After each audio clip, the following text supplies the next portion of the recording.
Chapter 974.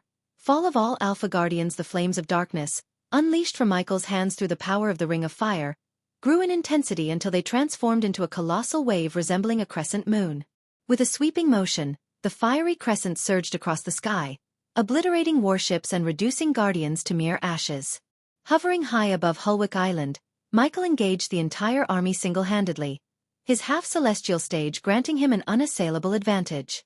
Despite the relentless barrage of spells and cannon fire unleashed by the Guardians and the warships, none could come close to harming him in his formidable state. Alpha Guardians Vivian and Roshan, recognizing the urgency of the situation, joined forces against Michael. Vivian unleashed her devastating spells, weaving intricate patterns of mystical energy that illuminated the battlefield. Meanwhile, Roshan, the Alpha Guardian of the Beast Guardians, roared with primal fury and underwent a stunning transformation, assuming the majestic form of a golden lion. Radiating a brilliant glow, Roshan stood nearly 8 feet tall, his presence commanding and awe-inspiring. To provide cover for Roshan's close-quarters battle with the Dark Lord, his unit, the Beast Guardians, followed suit, transforming into their primal forms. In the sky above and the sea below, airships and warships focused their attacks on Michael, intensifying their assault to unprecedented levels. The battlefield became a mesmerizing spectacle, vibrant and alive with a dazzling array of spells shimmering in every hue imaginable. The sky resembled a tapestry of light as hundreds of guardians soared through the air, converging upon Michael like a relentless swarm of bees, their determination radiating in their every move. The scene unfolded as a grand battle, where the clash of powers and the symphony of destruction painted a vivid picture of chaos and heroism in equal measure. As the guardians closed in on Michael, a sinister grin spread across his face, foretelling his impending move. With both hands raised, each gripping a dark sword, Michael began to invoke Ignatia's ultimate form. The very moment his spell took hold, foreboding clouds materialized in the sky, their darkness rivaling the deepest midnight. Crackling with potent lightning energy, the clouds unleashed rumbling echoes that drowned out the sounds of spells and cannons firing. Even those observing the war from a safe distance could sense the palpable electricity in the air, and their attention was captivated by the spectacle unfolding before them. Onlookers murmured amongst themselves, their voices tinged with both awe and trepidation. "Look at the Dark Lord's power," one whispered, eyes wide with astonishment. "Those clouds. They speak of an immense force gathering," another commented, a shiver running down their spine. A hushed silence fell over the crowd as they anticipated the impending cataclysm. It was as if the very atmosphere held its breath, aware that a powerful spell was about to be unleashed upon the battlefield. The sight of the ominous clouds above the Dark Lord only served to reinforce their belief that they were about to witness a display of unfathomable might. As the Guardians soared through the sky, a sense of urgency gripped them. They swiftly channeled their energy into casting protective spells to shield themselves from the impending danger. Vivian, in particular, summoned every ounce of her magical prowess to create a massive shield that enveloped the entire group. The shield shimmered with a radiant ethereal glow, its surface rippling with intricate patterns that seemed to dance and shift. The strain of such a powerful spell was evident on Vivian's face. Beads of sweat formed on her brow, and her hands trembled as she poured her energy into the shield. The sheer magnitude of the task began to take its toll on her, evident as a trickle of blood escaped from her nose. Despite the physical weakness creeping over her, Vivian's determination burned bright, fueled by her unwavering commitment to protect her comrades. The shield grew stronger, its luminosity intensifying as Vivian pushed herself to the limit. It stood as a formidable barrier, radiating a sense of stability and resilience. The magical energies within the shield interwove, creating a complex web of protection that warded off any malevolent forces that sought to breach their defenses. It was a testament to Vivian's unwavering resolve as she channeled her magical essence into safeguarding her fellow guardians, even at the cost of her own well-being. The guardians in the air abruptly halted their advance toward Michael, seeking refuge beneath the shelter of their protective shields. In that very moment, Michael's chuckle resonated through the expanse of the sky, its chilling sound sending a shiver down the spines of the guardians. "I can't decide whether to be impressed by your futile efforts or find amusement in them. In the game of kings, it's the pawns who meet their demise first. You all should have abandoned the guild while you still had the chance." Michael sneered at the guardians, their impending doom a pitiable sight in his eyes. Once, there might have been a glimmer of mercy in his heart, but now it was overshadowed by sheer pity. As Michael's words echoed through the air, a sudden motion caught everyone's attention. with a swift downward motion. His arms unleashed a torrent of black lightning bolts, descending from the ominous clouds above him. The onslaught resembled a merciless rain of electrifying power, effortlessly piercing through Vivian's valiant defense shield that encased the Guardians. The bolts struck their targets with a searing force, overwhelming their defenses like a hot knife through butter. The impact was devastating. The once valiant Guardians, now victims of Michael's wrath, plummeted from the sky in a charred and smoking state. Their bodies, once adorned in proud armor, were reduced to a smoldering mess. From a distance, it appeared as if a swarm of bees, stripped of life, descended in a macabre display of tragedy and destruction. As the spell unleashed its devastating power, a collective gasp escaped the lips of the onlookers who watched the battle unfold from a safe distance. Their eyes widened in disbelief, and their hearts sank with a growing sense of horror. The display of Michael's immense power had surpassed anything they had witnessed before. He just took them down like they were nothing," whispered one onlooker, a tremor of fear lacing their voice. "I've never seen anything like it," another murmured, their voice filled with dread. "The Dark Lord's power. It's beyond comprehension." Whispers of fear spread through the onlookers like wildfire, and a sense of trepidation began to overshadow their initial curiosity. The once distant threat had transformed into a living nightmare before their eyes. "Is there no end to his power?" A shaken voice quivered. "He's become more than a mere mortal. He's become a force of nature," someone replied, their voice laced with resignation. "He is unstoppable," whispered a shaken observer, their voice barely audible. "We underestimated him. And now I fear for what lies ahead." The onlookers stood in stunned silence, their hope diminishing with each passing moment. The aura of fear that enveloped them grew stronger as the realization sank in that the Dark Lord's power knew no bounds. The once faint whispers of doubt transformed into a collective realization that they were facing a force beyond their comprehension, and the weight of their fear settled upon them like a heavy cloak. Vivian's shock lingered as she witnessed the futility of her powerful shield. However, her shock quickly turned to sheer terror as she felt the Dark Lord's gaze upon her. In a desperate attempt to protect her, Roshan in his primal form lunged at Michael, aiming to intercept any move the Dark Lord might make. With a powerful leap, Roshan reached Michael, sinking his teeth into the Dark Lord's head. Gasps filled the air as the onlookers and guardians witnessed this daring act. Yet, their astonishment turned to disbelief as they realized Roshan had only bitten into an afterimage left behind by the Dark Lord. The collective gaze swiftly shifted to Vivian, and their hearts sank when they saw the real Dark Lord standing behind her. Vivian, oblivious to the danger lurking, gradually felt a growing sense of unease. The hairs on the back of her neck stood on end as she sensed a presence behind her, creeping fear seeping into her very being. "Vivian!" Roshan's roar echoed through the battlefield as the Guardians surged forward, driven solely by their desire to protect her, disregarding their own lives. But before they could reach her, the Dark Lord seized Vivian by the neck, lifting her effortlessly into the air. In a desperate bid to distract the Dark Lord, the warships unleashed a barrage of cannon fire, their aim fixed upon him. Yet, Michael swiftly cast the Silene's spell, enveloping himself in a temporal pocket where time slowed to a crawl. Within this altered reality, he maneuvered Vivian directly in the path of a fiery cannonball, simultaneously adjusting another cannonball to strike her from the opposite side.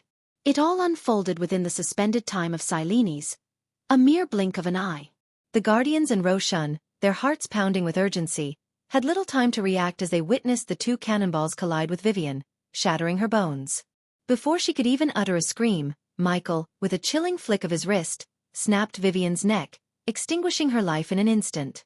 The battlefield fell into stunned silence as the lifeless body of the Alpha Guardian crumpled, a tragic testament to the Dark Lord's unfathomable power. The onlookers watched in dismay as the Alpha Guardians, one by one, fell before the relentless might of the Dark Lord. Whispers of despair and hopelessness swept through the crowd, their voices tinged with fear and resignation. They could scarcely believe their eyes, witnessing the seemingly insurmountable power of their adversary. "He's unstoppable," one spectator muttered, his voice laden with defeat. "The Guardian Guild doesn't stand a chance against him." "Perhaps it's time for them to yield," another suggested, a note of desperation in his tone. To avoid further bloodshed, they must surrender. The realization struck them hard. This was not a battle they could win. The Dark Lord's overwhelming dominance left them shaken to their core. Some even dared to speculate what would have happened if he had brought his full army to bear upon them. The scale of devastation would have been unfathomable, a thought that sent shivers down their spines. In the midst of the turmoil, the Empress of Ar, known for her poise and strategic brilliance, remained calm. She stood at a vantage point, observing the unfolding chaos with a discerning eye. A subordinate approached her cautiously, sensing her presence. "Your Highness," the subordinate began, his voice tinged with respect. "It was a wise decision for us to stay away from the Dark Lord's path." The Empress, her gaze fixed upon the battlefield, nodded slightly. "Indeed," she replied, her voice steady and unwavering. "There is power in aligning with the unstoppable force rather than opposing it. We shall find a way to work with him, for the benefit of our empire." Her words held a sense of calculated determination, and those who overheard them couldn't help but wonder what plans lay hidden within the Empress' mind. While the rest of the onlookers were filled with fear and despair, she saw an opportunity in the face of the Dark Lord's might, a chance to shape the future in her favor. A hushed silence fell over the onlookers as they turned their gaze toward the Guardian Guild headquarters, their eyes widening with awe and disbelief. A thunderous roar erupted from within the walls of the stronghold, resonating through the air, capturing their attention. And then, as if summoned by some ancient power, a majestic creature materialized above the guild. A golden dragon with not one, but two magnificent heads, its ethereal form colossal and awe-inspiring. Gasps of astonishment rippled through the crowd as they beheld the mythical creature hovering in the sky. Whispers of amazement and wonderment intermingled with their shock. "By the heavens, what is that?" one onlooker exclaimed, his voice filled with disbelief. "I've never seen anything like it," another replied, his eyes wide with awe. "A two-headed dragon, and it emanates such power." The onlookers watched in rapt attention as the majestic dragon circled above the headquarters, its radiant presence casting an ethereal glow across the battlefield. There was an air of hope and anticipation, an inkling that perhaps, against all odds, the tide of the battle could still be turned. Amidst the whispers and murmurs, the Empress of Ar stood with an impassive expression. Her eyes remained fixed on the mystical creature, studying its every movement with keen interest. With a calm yet resolute voice, she addressed her companion. "This dragon is one of the Guardian Guild's last line of defense," she stated, her tone carrying a note of determination. "They have unveiled their ultimate trump card. Let us see what this mystical being is truly capable of." Her words hung in the air, a quiet declaration of her intent to witness the unfolding events with strategic insight. The onlookers, despite their fear and uncertainty, found a glimmer of hope within the Empress' composed demeanor, knowing that this mythical guardian might just hold the key to turning the tide of the battle against the Dark Lord. Chapter 975. Battle of the Half-Celestials. The appearance of the majestic dragon did little to disturb Michael's composure. His knowledge of the Guardian Guilds might reassured him that this ethereal creature was just one of their many trump cards and last lines of defense. Yet, the dragon's presence emanated a radiant glow, casting a shimmering light upon Hulwick Island and the vast expanse of the surrounding ocean. In the ethereal glow, the harrowing aftermath of the relentless battle came into sharp focus for the onlookers. Debris from the warships Michael had effortlessly destroyed floated upon the surface of the sea, a haunting reminder of the devastation wrought upon the naval forces. Lifeless bodies, both in the water and scattered across the land of Hulwick Island, painted a grim tableau of the toll exacted by the conflict.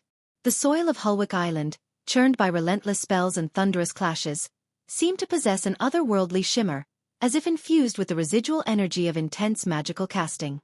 Even the ocean surrounding the island, once calm and pristine, now bore a faint glimmer, a testament to the vast power that had been unleashed upon its depths. Amidst the eerie beauty of the glimmering light, the onlookers were reminded of the harsh reality of war. The resolute dragon unleashed another thunderous roar, propelling itself towards Michael with a determined purpose. Meanwhile, Michael's attention shifted to Roshan, the last remaining Alpha Guardian.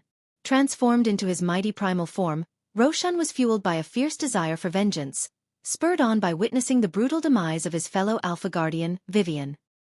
He lunged at Michael in the open sky, his lion form growing in size and emitting a resounding roar that echoed through the air. But as Roshan drew closer to his target, Michael fixed his gaze upon him, unleashing dark beams from his eyes that pierced Roshan's lion body, causing immense pain. Despite the agony, Roshan pushed forward, determined to confront Michael. In a moment of reckoning, the rest of the Guardians, also in their primal forms, rallied around Roshan, joining forces to surround and attack the Dark Lord. The dragon soared with grace, captivating the onlookers, who stood bewildered and uncertain about the outcome of this fierce encounter. The Beast Guardians launched a ferocious assault upon the Dark Lord, employing their formidable claws and teeth with relentless fury. However, in a shocking turn of events, a thunderous explosion rocked the battlefield, hurling the Guardians away from Michael's presence.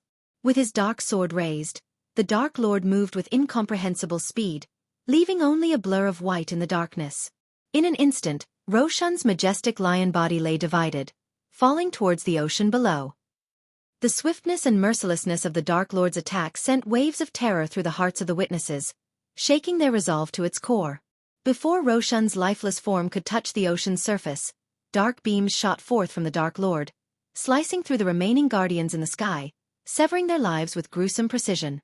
The spray of blood descending from the sky sent shivers down the spines of the onlookers, a chilling reminder of the unfathomable power possessed by the Dark Lord. By the time the golden dragon reached its intended target, only a mere 100 guardians remained in the sky, their once defiant spirits shattered, replaced by an overwhelming sense of fear and defeat. The remaining warships in the sky and on the ocean ceased their relentless barrage, their attention now fixated on the imminent clash between the two-headed dragon and Michael. The majestic dragon had reached the half-celestial stage level 1, while Michael, fueled by the deaths he had caused, stood at the formidable half-celestial stage level 6. In a tense standoff, the dragon and Michael locked eyes, suspended in the air, an unspoken challenge passing between them. In Michael's piercing gaze, he anticipated the dragon to engage in verbal exchange, but to his surprise, it emitted a low growl instead. As an ethereal being, its physical form shimmered with ethereal scales that seemed to defy comprehension. Its monstrous size dominated the battlefield, its eyes gleaming with a mysterious intensity that held an air of ancient wisdom. Rows of sharp, glistening teeth adorned its fearsome mouth, hinting at the devastation they were capable of inflicting.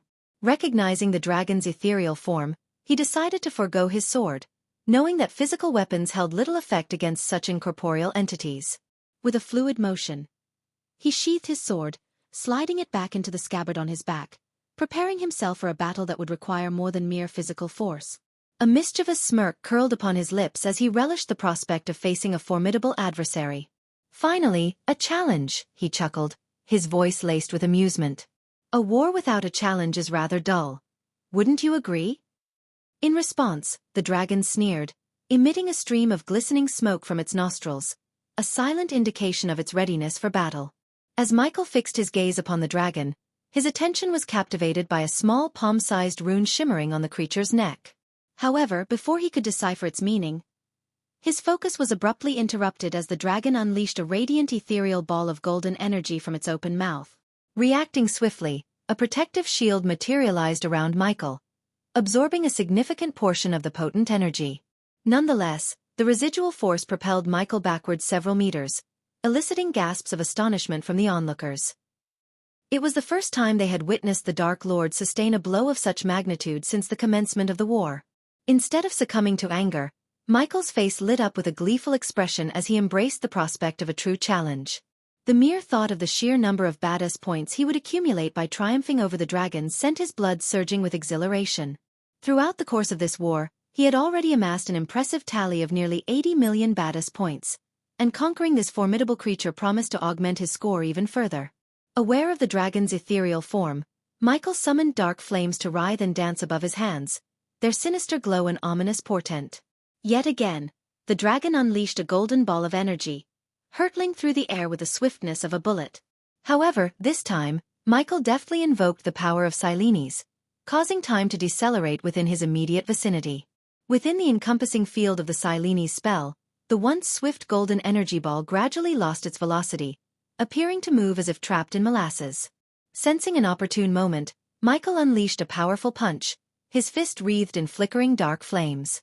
The impact shattered the golden energy ball into countless fragments as time resumed its normal flow. And so, the epic clash between Michael and the dragon commenced. The clash between the Dark Lord and the dragon ignited a spectacular aerial duel in the vast expanse of the sky. The dragon, with its immense size and two menacing heads, unleashed a relentless assault. One head lunged forward, attempting to snap at the Dark Lord with razor-sharp teeth, while the other head continuously spewed forth a barrage of shimmering energy balls.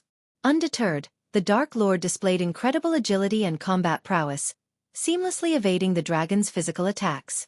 With swift and calculated movements, he countered the energy balls, dispersing them with his fists enveloped in swirling dark flames.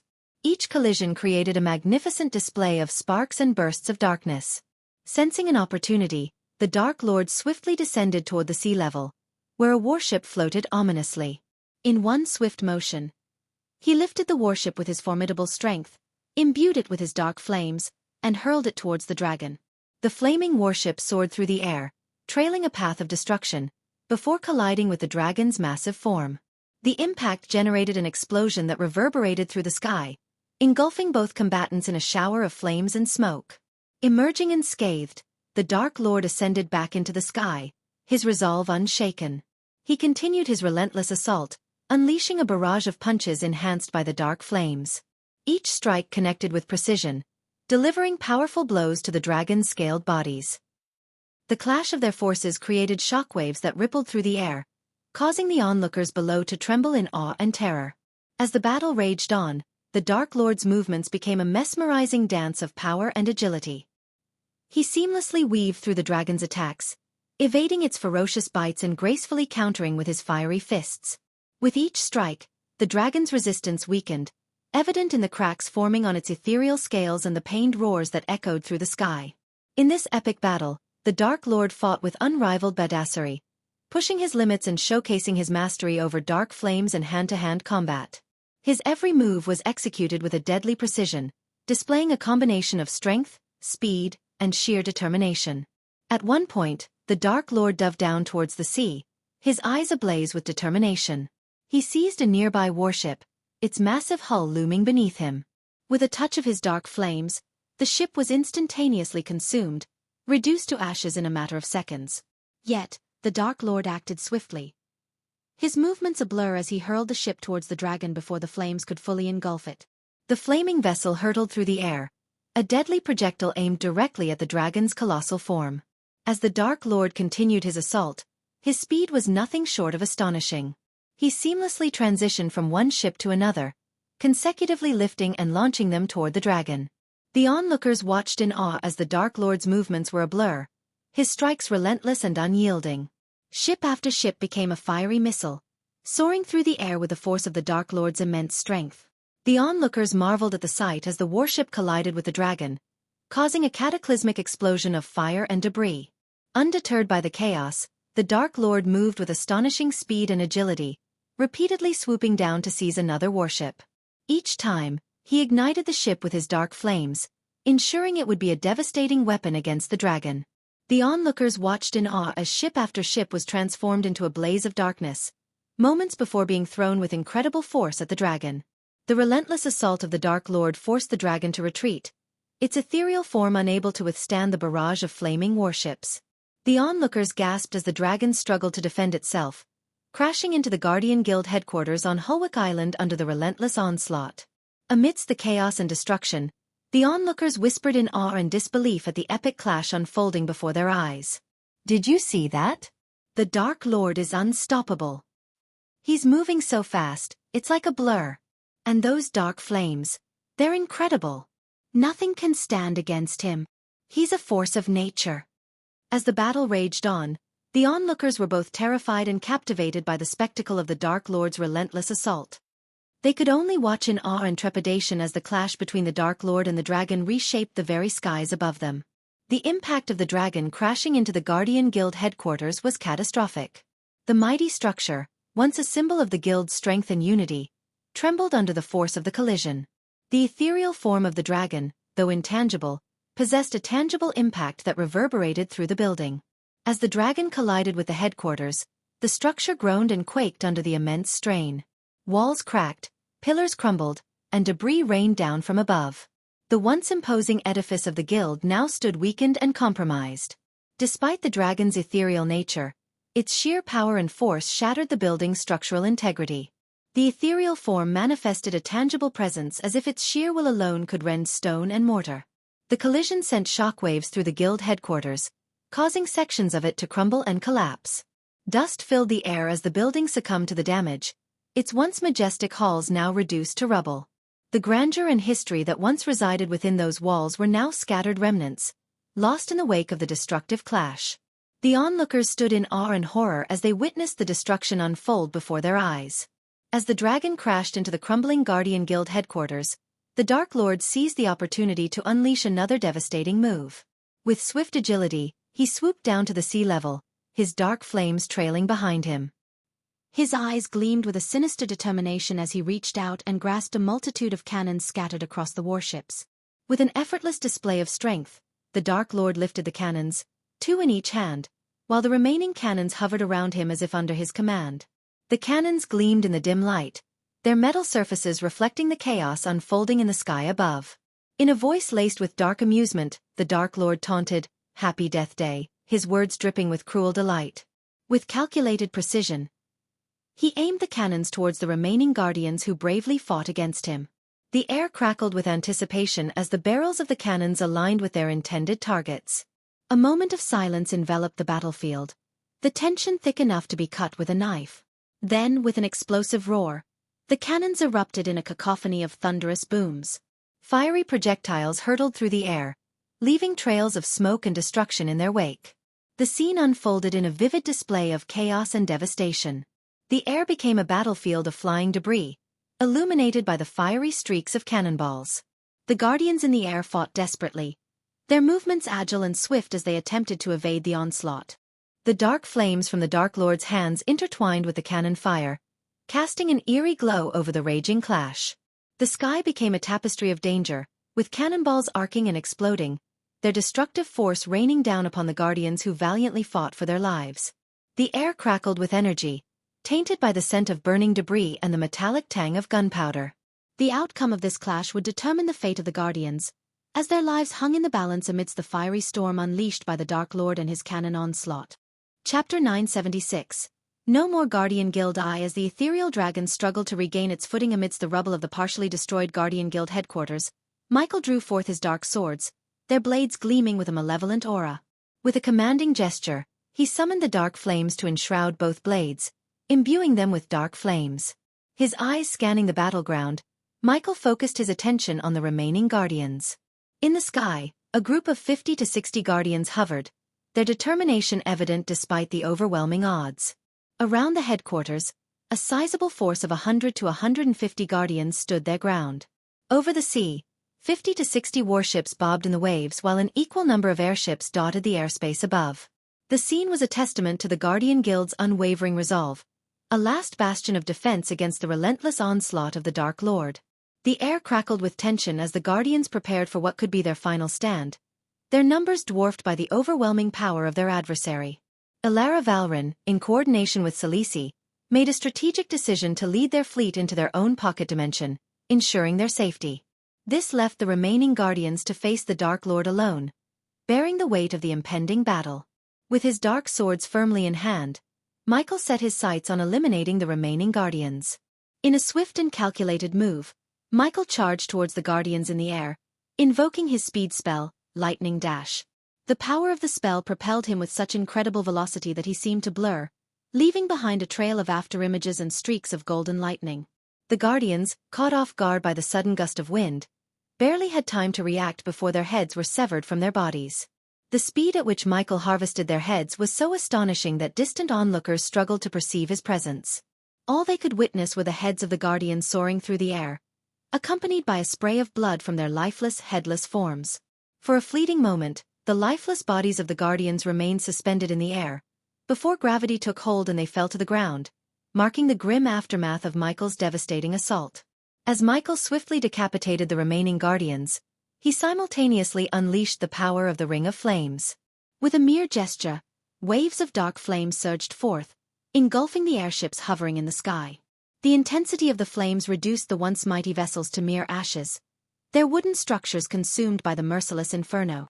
The dark flames proved to be a catalyst for destruction, causing explosions when they reached the gunpowder barrels within some of the ships. The resulting blasts reverberated through the air, adding to the chaos and devastation. The golden bolts of lightning that trailed behind the Dark Lord left a path of destruction in their wake, as ships succumbed to the overwhelming power and Guardians lost their lives in the relentless onslaught. Michael continued his relentless assault on the Guardians and their ships as the dragon let out a thunderous roar and swooped down, aiming to engage him in deadly pursuit. Ignoring the dragon's presence, Michael skillfully evaded the golden energy balls that were unleashed from the dragon's mouth.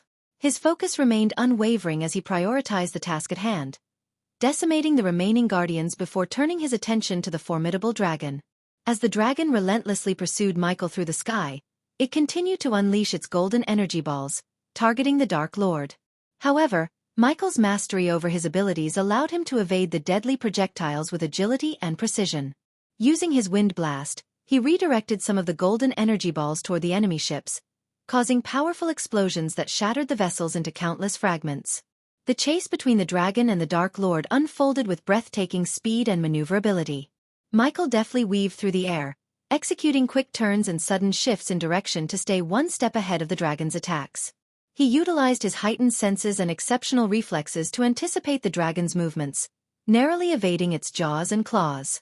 In a display of strategic prowess, Michael seized every opportunity to retaliate against the Guardians.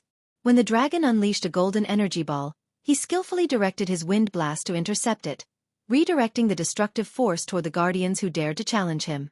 The explosive impact obliterated their ranks, leaving a trail of chaos and destruction in its wake. The cat-and-mouse chase continued, each maneuver and evasion pushing the boundaries of their respective powers. The dragon's relentless pursuit tested Michael's skill and endurance, but he remained determined and focused, determined to eliminate the Guardians and emerge victorious in this epic clash of forces. The news reporters stood frozen in awe and terror as they witnessed the battle unfold before their eyes. Their faces were pale, and their eyes widened as they exchanged hushed conversations. "By the heavens, have you ever seen such devastation and power?" exclaimed a young reporter with wide eyes, clutching their notepad tightly. Beside them, a seasoned journalist, their hands trembling, shook their head in disbelief. "In all my years of reporting, I never imagined witnessing such a cataclysmic event. The Dark Lord is single-handedly obliterating the Guardian Guild. It's an unfathomable display of power." Their attention remained fixated on the scene below, where the once proud Guardian Guild headquarters now lay in ruins.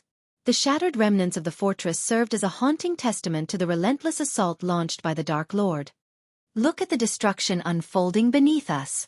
The Guardian Guild is crumbling, defenseless against the Dark Lord's relentless onslaught," gasped the young reporter, their voice filled with a mix of shock and fascination. "Every strike he delivers tears through their defenses."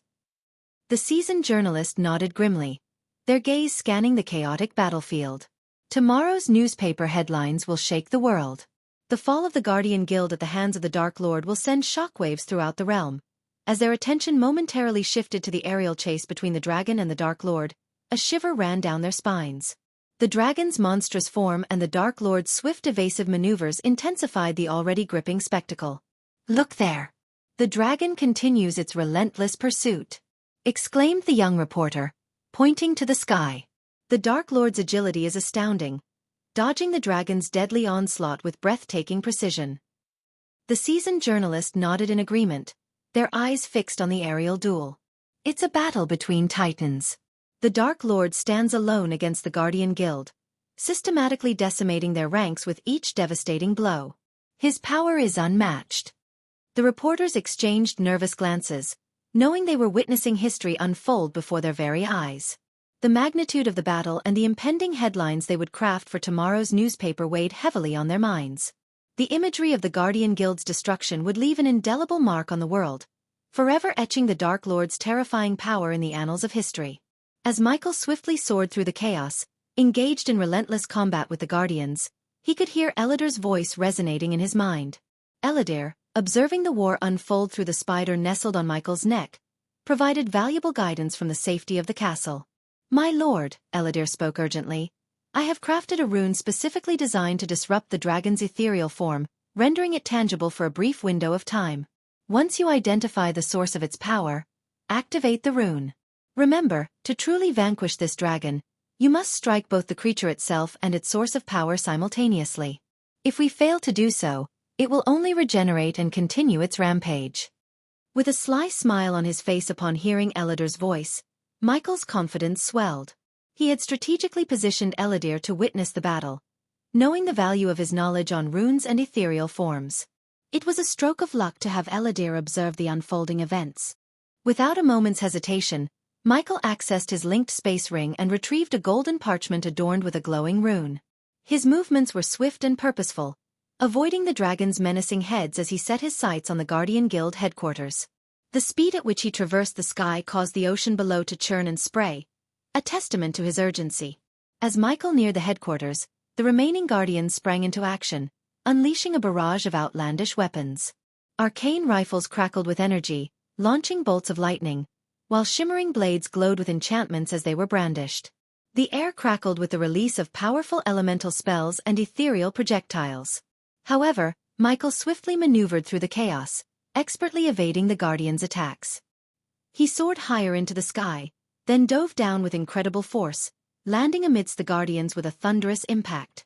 The sheer power of his landing sent shockwaves rippling through the surroundings, causing the Guardians and their weapons to tremble and topple. Seizing the opportunity, Michael unleashed dark beams from his piercing eyes, obliterating the Guardians in his path. The beams sliced through flesh and armor, severing heads and limbs with terrifying efficiency. The scene resembled a scorching hot knife cutting through butter, leaving destruction in its wake. Meanwhile, Michael deftly evaded the dragon's energy balls, skillfully dodging their lethal trajectory. His movements were fluid and precise, allowing him to navigate the battlefield while simultaneously dispatching the Guardians. The combined might of his dark beams and evasive maneuvers left a trail of fallen foes and severed limbs, a testament to his unrivaled power and combat prowess. As Michael darted through the crumbling hallways and corridors of the Guardian Guild headquarters, the dragon hot on his heels, the entire building quaked under their fierce pursuit.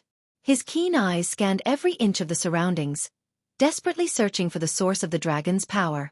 In his environmental scanning map, he detected a pulsating energy emanating from a specific location. Amidst the chaos, the walls trembled and shattered, sending debris raining down as Michael pressed forward. Finally, he descended into an underground chamber, where his eyes fell upon a captivating jade stone adorned with an intricately etched tiny dragon. Sensing its significance, Michael knew this was the key to severing the dragon's hold. Without hesitation, he reached out and snatched the jade stone, his hand trembling with determination. As he did, the dragon let out a thunderous roar, its golden energy surging toward Michael with relentless force. The impact of the blast sent him hurtling through the walls, his shoulder bleeding profusely, but he clung tightly to the precious jade stone. With sheer willpower, Michael emerged from the crumbling Guardian Guild headquarters, soaring into the vast expanse of the sky. The dragon, its existence threatened, unleashed one final desperate attempt to halt him. But with the jade stone firmly in his grasp, Michael defied the odds, his resolve unyielding. As the dragon emerged from the remnants of the Guardian Guild, Michael stood firm, clutching the jade stone and the golden parchment tightly. Knowing the moment had come, he summoned the dark flames, engulfing the scroll in his hand. The ancient rune, pulsating in a crimson hue, soared through the air and struck the dragon with precise accuracy. The ethereal form of the dragon flickered and wavered as the rune took hold, transforming its essence into a crystalline state. With unwavering determination, Michael unsheathed his dark sword, its wicked blade gleaming in the light. He lunged forward, his movements swift and precise, evading the golden energy balls unleashed by the dragon's heads effortlessly. The crystallized body of the dragon stood no chance against the dark sword's lethal edge. In a breathtaking display of skill, Michael cleaved through the dragon's defense, shattering its fragile form. Simultaneously, his grip tightened around the jade stone, crushing it with a resolute grip. The dragon let out a thunderous roar, a final cry of defiance before its entire being shattered into a mesmerizing cascade of golden light. It dissipated into the vast expanse, leaving no trace of its existence behind. As Michael's feet touched the ground, his body slumped forward, the weight of exhaustion finally catching up to him. He took deep, labored breaths, the rise and fall of his chest revealing the toll of the fierce battle he had just endured. Surrounding him, the remaining guardians closed in, their eyes gleaming with a glimmer of victory. They believed him to be weakened, vulnerable, unaware of the secret power that flowed through his veins. Little did they know, concealed beneath Michael's worn exterior, the APD hummed with quiet efficiency. The automatic potion dispenser, an invaluable ally in his arsenal, had already administered its healing elixirs into his bloodstream. The restorative potions worked their magic, mending every wound and revitalizing his weary body.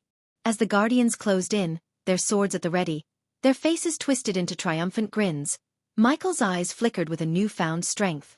The weariness that had weighed him down only moments before now transformed into a fierce determination. With renewed vitality coursing through his veins, he straightened his posture, his gaze steady and unyielding. The guardians, oblivious to the invisible wellspring of power that surged within him, prepared to strike. Little did they know they were walking toward their death. Chapter 977 Chapter 977 No more Guardian Guild. Inside their secluded castle, Celici and Alara observed the ongoing battle between the Dark Lord and the remnants of the Guardian Guild. The once mighty guild now stood in ruins, their defense feeble against the unstoppable force before them. Alara and her fellow council members were left with a bitter realization. The guild's days of glory had come to an end. On the table in front of them, a collection of shimmering golden crystals radiated with potent energy. These precious artifacts held immense power, capable of summoning the formidable guardian dragons. Alara's gaze lingered on the crystals, tempted to employ their strength once more in a desperate attempt to turn the tides. However, Xianxia's voice cut through the air, bringing her back to reality. Alara, no matter how many crystals we use or how many guardians we summon, they cannot defeat him, Celici spoke with a tone of conviction. These crystals possess a far greater purpose than they ever served in the hands of the Guardian Guild. We must wield their power wisely, for the sake of our own survival. Evan stared at the mirror, captivated by the unfolding war between the Dark Lord and the Guardian Guild. The sight filled him with disbelief. I can't believe the Guardian Guild is on the verge of annihilation, he murmured, his voice laced with a mix of astonishment and fear. Celici, however, remained composed as she responded, her voice steady and devoid of fear. She understood the true extent of the Dark Lord's power, having observed and studied him extensively. Unlike others who underestimated him, Celici held a deep admiration for his strength. Believe it, Evan. What you see is only a fraction of the Dark Lord's true power, she said, her eyes fixed on the mirror. Evan's hope dwindled as he pondered the question that plagued their minds. How can we possibly stop him now? If he has already reached the celestial stage, our efforts would be futile. Celici nonchalantly shrugged, acknowledging the grim reality. At this point we can't. We are nowhere near his level, let alone capable of defeating him. That's why we must remain in the shadows and focus on strengthening ourselves. Evan's frustration was evident as he exclaimed, but how can we hope to match his cultivation speed? He's practically a deity. Xianxia's gaze never wavered from the mirror, where the Dark Lord unleashed devastating spells that tore through the guild. Her response carried a hint of determination. We may not match his cultivation speed, but we have the power to impede the growth of his army and slow down their progress, Celici explained, her voice filled with conviction. The Dark Lord may be formidable, but he cannot win a war alone. He relies on his forces. While he appears invincible now, there will come a time when he meets his equals. Alara's curiosity piqued as she probed further, intrigued by Xianxia's cryptic words. She had chosen to align herself with Celici due to her keen intellect, despite the criticism that surrounded her. Many within the Guardian Guild disapproved of Xianxia's actions, blaming her for Nagaland's decline into poverty and debt. But Alara knew better. She understood that Celici had orchestrated Nagaland's downfall for a specific purpose. If Nagaland had remained a powerful kingdom under Gaia's rule, who had now become the Dark Lord's lover, it would have provided the Dark Lord with an unstoppable ally. By reducing Nagaland's strength, Celici ensured that the Dark Lord would have to divert his attention and resources towards rebuilding, thereby lessening the threat he posed. Alara recognized the dangerous game Celici was playing in the shadows, but she also acknowledged that Celici held many secrets close to her chest. She yearned to unravel these mysteries, beginning with Xianxia's notion of the Dark Lord's match. Who are these matches you speak of? Alara inquired, her eyes fixed on Celici, hoping for a glimpse of the truth. Celici brushed off the question with a dismissive wave of her hand, leaving no room for further probing. All will be revealed in due time, my dear, she replied, her tone final, indicating that further questioning would yield no answers. Alara was left to ponder the hidden depths of Xianxia's plans, knowing that there was much more at play than met the eye. As their discussion unfolded, the skies above Hulwick Island darkened, a foreboding omen of the impending devastation.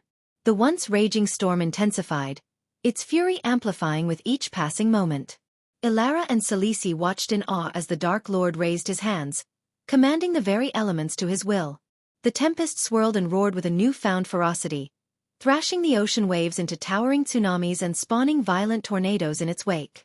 Eyes fixed on the sky, the two women witnessed a sight both magnificent and terrifying. Giant meteors materialized amidst the darkened clouds, suspended in the air like harbingers of destruction. Their presence alone threatened to shatter the tranquility of the island and lay waste to everything beneath them. "There it is, his final spell against the Guardian Guild," Celici murmured, her voice tinged with a mixture of astonishment and respect. The magnitude of power displayed by the Dark Lord left her in awe, even as her mind raced with thoughts of outsmarting him. Elara detected something peculiar in Saelsis' tone, an unexpected admiration and a hidden desire to vanquish the Dark Lord using her intellect and cunning. There was a hunger within Celici, a thirst for victory against insurmountable odds. Meanwhile, Evan, overcome with grief, rose from his seat. His fists clenched tightly, and tears welled up in his eyes. Though he had only been a member of the Guardian Guild for a short time, his admiration for the organization ran deep. From a young age, he had yearned to serve and protect the guild, and it held a special place in his heart. The sight of its impending destruction pained him to his core, touching not only his heart but also his very soul. Celici observed Evan's anguish with a sense of satisfaction. She knew that this pain would stoke the flames of his determination, igniting a burning resolve to stand against the Dark Lord and his formidable army. It was in moments like these that Celici sought to mold her Shadow Clan, infusing them with righteous anger, motivation, and an unwavering drive to combat the Dark Lord with every fiber of their being. As Evan's tears streamed down his face, the Dark Lord lowered his hands, releasing his control over the meteoric entities. With a blazing descent, the celestial fireballs tore through the darkened sky, scorching the very air they traversed. Their trajectory led them unerringly towards the heart of the Guardian Guild headquarters and ultimately, the beleaguered shores of Hulwick Isle. The moment the meteors collided with the Guardian Guild headquarters, a cataclysmic wave of destruction was unleashed upon Hulwick Island. The magnificent building, already marred by the earlier battle between the two-headed dragon and Michael, now faced its final reckoning. The impact tore through its structure, shattering walls and scattering debris in all directions. Once grand halls were reduced to rubble, while elegant towers crumbled into a cloud of dust and ash. But the devastation did not end there. As the meteors struck the island, the very ground quaked beneath its inhabitants' feet. Fissures cracked open, spreading like veins of molten lava through the once peaceful landscape. The island itself seemed to groan in agony as fiery magma surged forth from the ruptured earth, painting the surroundings in a hellish glow. The once idyllic shores became an inferno, engulfed in rivers of flowing lava that devoured everything in their path. The impact of the meteor sent shockwaves rippling through the air, unsettling the atmosphere itself. Winds howled with an otherworldly fury, tearing at the remnants of the Guardian Guild and carrying with them the anguished cries of those left in their wake. The sky, already darkened by the storm, grew even more menacing as the magical energies clashed and mingled. Eerie lightning danced across the heavens, illuminating the chaos below with brief flashes of blinding brilliance. Meanwhile, the sea surrounding Hulwick Island rose in a tempestuous uproar. As if angered by the tumultuous events unfolding on its surface, monstrous waves rose to incredible heights. They crashed against the shores with a relentless ferocity, pounding against the remnants of the Guardian Guild and eroding what little remained of its once formidable structure. The collision of water and land unleashed a torrent of foam and spray, mingling with the scorching heat of the lava and creating an atmosphere of unbridled chaos. Amidst this devastation, the Guardians who had remained on the island found themselves caught in the maelstrom of destruction. Their valiant attempts to defend their stronghold and their cherished guild were rendered futile in the face of such overwhelming power. They were tossed aside like mere playthings by the forces unleashed by the Dark Lord's spell.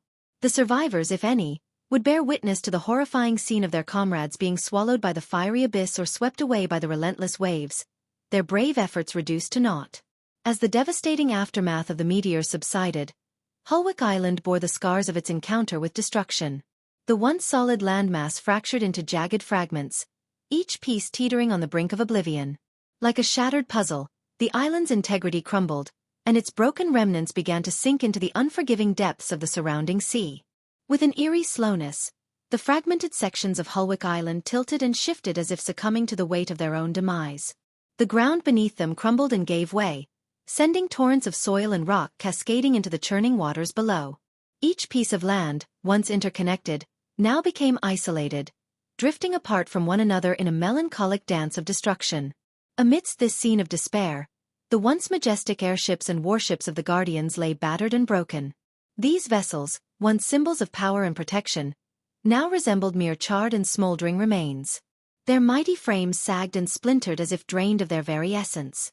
Flames licked at the tattered remnants of sails, devouring the once proud masts and turning them to cinders. With a cruel finality, these remnants of the Guardians' fleet met their fate. One by one, they surrendered to the pull of the ocean's abyss, sinking slowly beneath the surface. The sea greedily claimed them, engulfing the shattered wooden pieces until they were swallowed by the dark depths. The waves, now calmer but still bearing the weight of the recent chaos, whispered mournful laments as they swallowed the remnants of the once proud fleet. All that remained on the surface were fragments of memories and scattered debris drifting aimlessly upon the waves. They served as silent witnesses to the fallen Guardians and the island that had crumbled beneath the weight of unimaginable power. The sea, now a graveyard for the remnants of the island and its defenders, held its secrets close, veiling the tragedy within its eternal embrace. The onlookers, rogue cultivators, and news reporters stood at a distance, their faces etched with shock and terror as they bore witness to the destruction unfolding before them. Murmurs of disbelief and fear filled the air as they struggled to comprehend the magnitude of the Dark Lord's power. By the heavens, I've never seen anything like this. The Guardian Guild.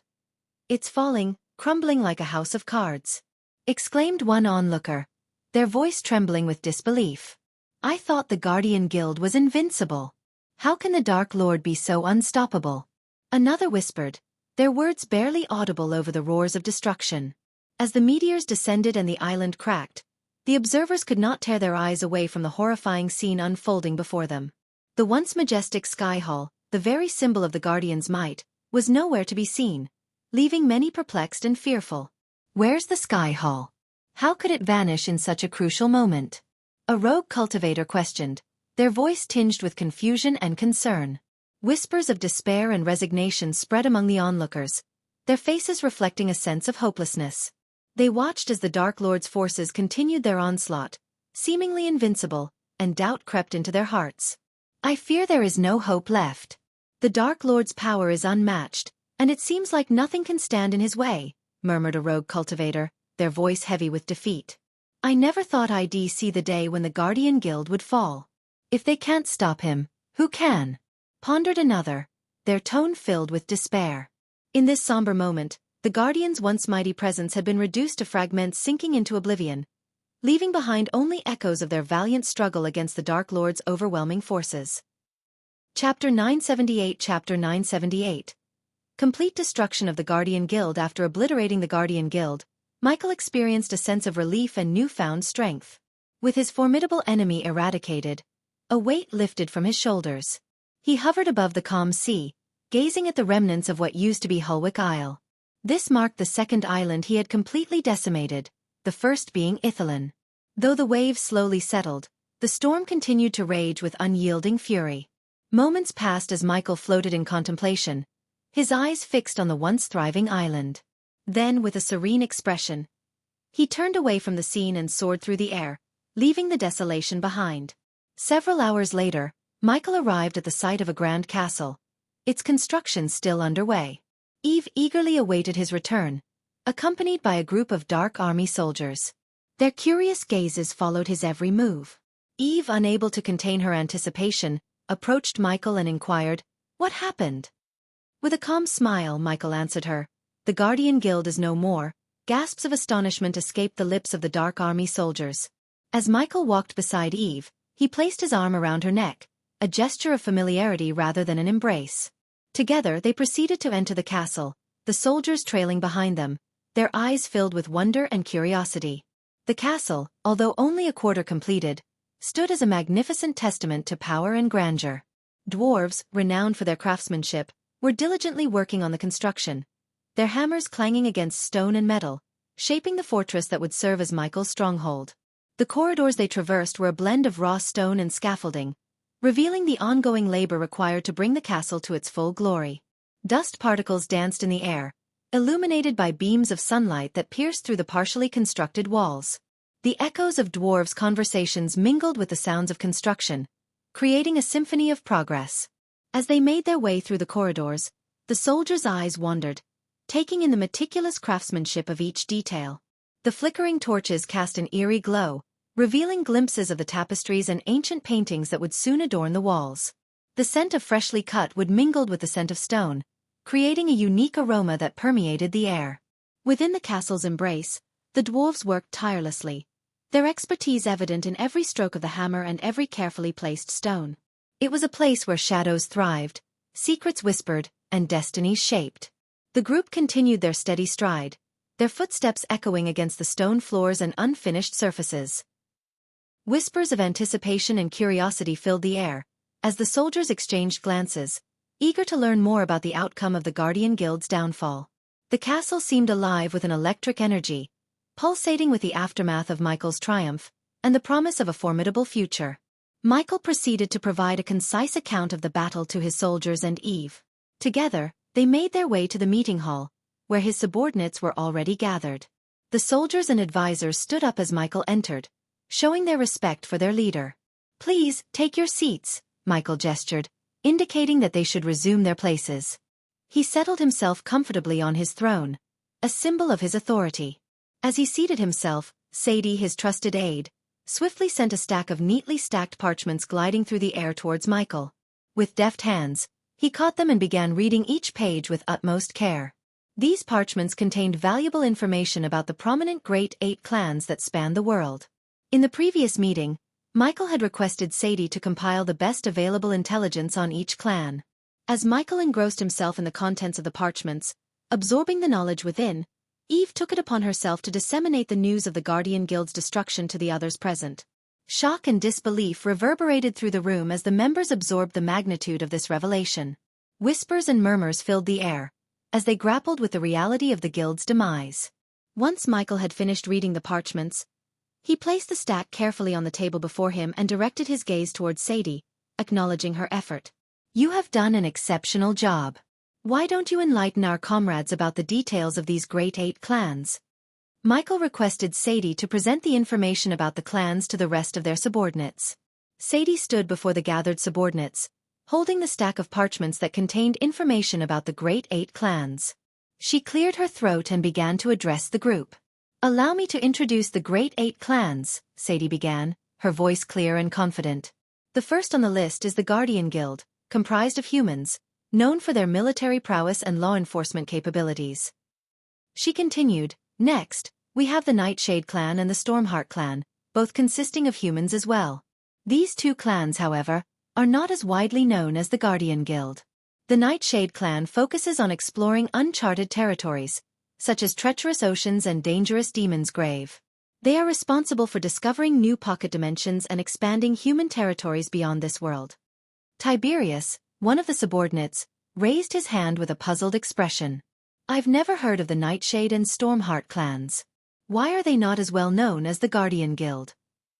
Sadie nodded in understanding and replied, "That's because these clans have taken a different path. Unlike the Guardian Guild, their focus is not primarily on military and law enforcement. The Nightshade clan specializes in ventures that contribute to human prosperity in other ways, while the Stormheart clan wields influence over the economy from the shadows." She continued, "The Nightshade clan's endeavors in exploring dangerous realms and discovering new dimensions often go unnoticed by the general population. As for the Stormheart clan, their impact on the economy is far-reaching, as they control a significant portion of the economic affairs of human kingdoms, working behind the scenes to ensure prosperity." Sadie paused for a moment to allow the information to sink in before moving on to the next clan. "Next, we have the Water God Hall and the Sea Serpent Hall, both belonging to the Sea Folks. These clans, however, do not involve themselves in the affairs of humans, elves, dwarves and orcs, whom they refer to as landwalkers. They maintain their own separate domains and keep a distance from the dealings of the other races." She then moved on to describe the Gondolin Empire, which belonged to the elves. The Gondolin Empire, led by Nithroel, is considered the most powerful clan among all the Great 8 clans. Nithroel, the Elven Empress, rules Gondolin with a firm hand. Unlike other clans that rely on military might, she opts for diplomatic solutions and cunning deals in the shadows, rather than waging wars. Sadie paused, allowing the significance of the Elven Empire's power to sink in among the listeners. The subordinates exchanged glances, realizing the weight of this information. In addition to these, we have the Han Torum, a clan of dwarves known for their exceptional craftsmanship and engineering skills, Sadie continued. And lastly, we have the Iron Mane Horde, representing the Beast Men, a strong and formidable race. She concluded, these great 8 clans, each with their unique strengths and characteristics, have played significant roles in the realms. With the demise of the Guardian Guild, the balance of power among the clans has shifted. It is essential for us to understand these dynamics as we navigate the current landscape. Sadie folded the parchments neatly and placed them back on the table. The subordinates sat in contemplative silence, absorbing the knowledge of the great 8 clans and the shifting power dynamics within their realm. Arya, the Queen of Shadows, leaned forward, her eyes piercing as she addressed Sadie. What should we expect now, with the demise of the Guardian Guild? Will the other races take advantage of this void? Sadie met Arya's gaze and replied with a serious tone. Indeed, without the Guardian Guild to safeguard the human kingdoms, they will be vulnerable to the ambitions and encroachments of other races. The absence of a powerful force like the Guild creates a power vacuum that is bound to attract various factions and individuals seeking to fill the void left behind. She gestured with her hand, emphasizing the potential consequences. Human kings and queens will act according to their own desires and agendas, without the guidance and protection of the Guardian Guild. This could lead to unforeseen conflicts, political upheavals, and even territorial disputes among the human kingdoms themselves. Sadie's voice held a note of concern as she continued. Moreover, the absence of a centralized force like the Guardian Guild might embolden other races to expand their territories or assert their dominance. The balance of power that the Guild once maintained will be disrupted, and new alliances and rivalries will emerge. She paused for a moment, allowing her words to sink in. We must be prepared for these changes and the potential repercussions they bring. The demise of the Guardian Guild leaves a void that will undoubtedly alter the landscape of the realms, and we must navigate this uncertain terrain with caution. Arya nodded, acknowledging the gravity of the situation. The subordinates around the table exchanged glances, realizing the implications of the power vacuum and the subsequent ripple effects it could have on their world. After Sadie finished explaining about the clans, all eyes turned towards Michael, awaiting his next command. The subordinates hoped he wouldn't assign them an overly challenging task, considering the immense workload they already had preparing for the Dark Lord's upcoming wedding with Gaia, the Dark Queen. Michael seemed to read their minds as he addressed their concerns. I understand that you have been preoccupied with the wedding preparations, he began. However, we must maintain our momentum. Our next target is the dwarves. They possess great capabilities, and we require their expertise to complete our castle and fulfill our future endeavors. Therefore, we shall begin recruiting the dwarves from Han Torum, Michael announced, directing his gaze at Saber, the newly appointed king of the Nightwalkers. Saber, your mission is to travel to Han Torum and present them with a choice. Either dismantle their clan or face the consequences of my wrath, Michael commanded. Eve, always eager to understand the reasoning behind Michael's decisions, questioned his approach. Why not simply order them to join us directly? She asked. Michael shook his head, his expression filled with wisdom. In the eyes of the world and the Sky Hall, we are still considered evil. The dwarves, I believe, share this perspective. If we were to recruit them directly and they accepted, they would be branded as evil as well. We do not want that. By persuading them to dismantle their clan, we can discreetly recruit the talented dwarves without compromising their standing.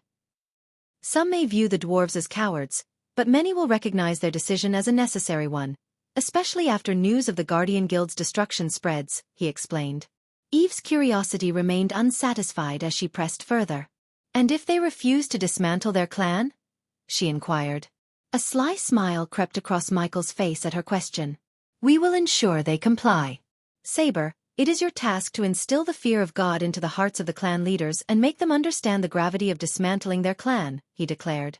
As an elder vampire, Saber possessed the prowess necessary to accomplish this intimidating feat, and Michael had full confidence in his abilities. Once we have gathered enough dwarves within our ranks, we shall proceed to the next phase of our conquest, Michael proclaimed, his devilish grin revealing his ambitious intentions.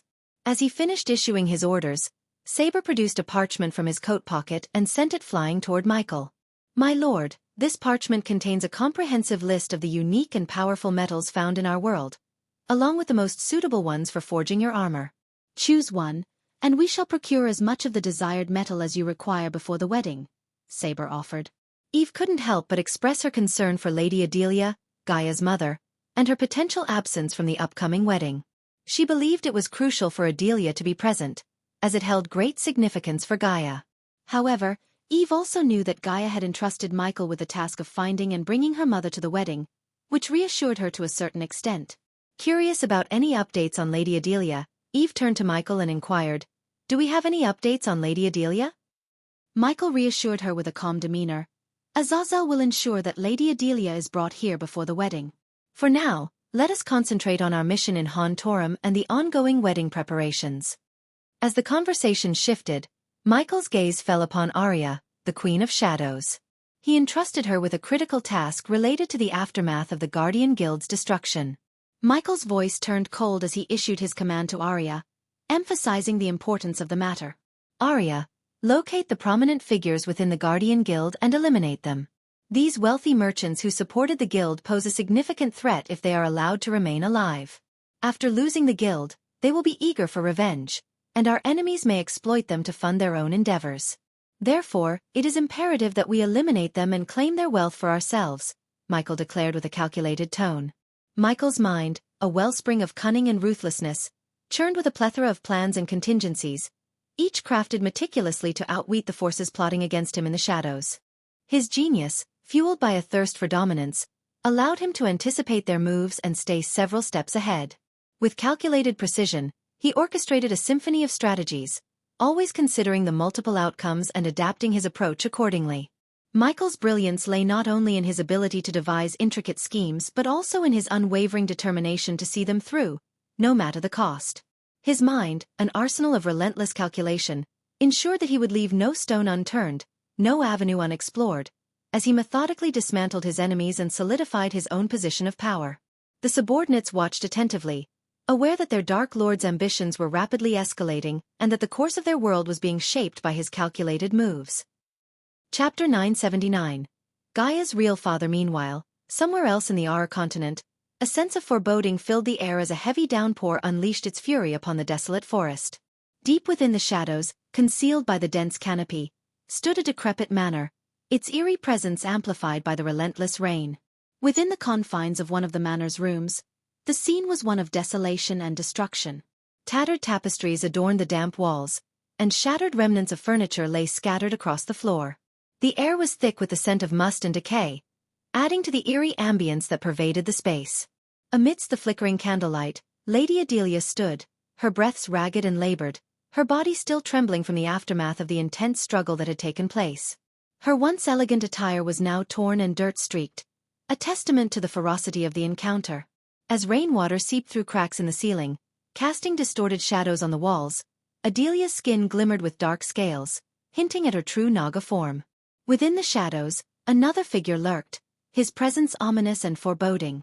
With each step, the figure emerged slowly, his movements purposeful and calculated. It was Ingram, a being of ancient lineage and formidable power. His eyes glowed with a haunting intensity, reflecting centuries of knowledge and darkness. His features concealed by the shroud of mystery, Ingram exuded an aura that spoke of untold secrets and a malevolence that sent shivers down Adelia's spine. As the tension thickened, Adelia's anger surged, her voice dripping with contempt and hatred. "You cannot enter Gaia's life, Ingram," she hissed, her words laced with venomous defiance. Her unwavering determination radiated through the darkness, fueling her resolve to protect her daughter from the clutches of darkness. Without uttering a word, Ingram dashed at Adelia, continuing their battle. In a dazzling display of power, Ingram and Adelia clashed within the confined space of the room. The atmosphere crackled with an electric intensity as their respective abilities collided, filling the air with a symphony of sparks and energy. Adelia's dark scales shimmered with an otherworldly sheen, her venomous fangs bared in a snarl of defiance. With lightning speed, she lunged forward, her serpentine form coiling and striking with deadly precision. Ingram, his features veiled in shadows, moved with an unearthly grace, effortlessly evading Adelia's venomous onslaught. His eyes glowed with an ethereal crimson, reflecting the sinister power that coursed through his veins. As the room trembled beneath their explosive duel, furniture shattered, sending shards and splinters flying through the air. The walls groaned and cracked under the strain of their supernatural might. Adelia's serpent-like agility was matched only by her venomous wrath. She unleashed a barrage of poison-infused strikes, each aimed with lethal accuracy. Venomous tendrils slithered through the air, leaving a trail of hissing mist in their wake. Ingram countered with swift and calculated maneuvers, his ancient vampire reflexes allowing him to dodge and parry with preternatural grace.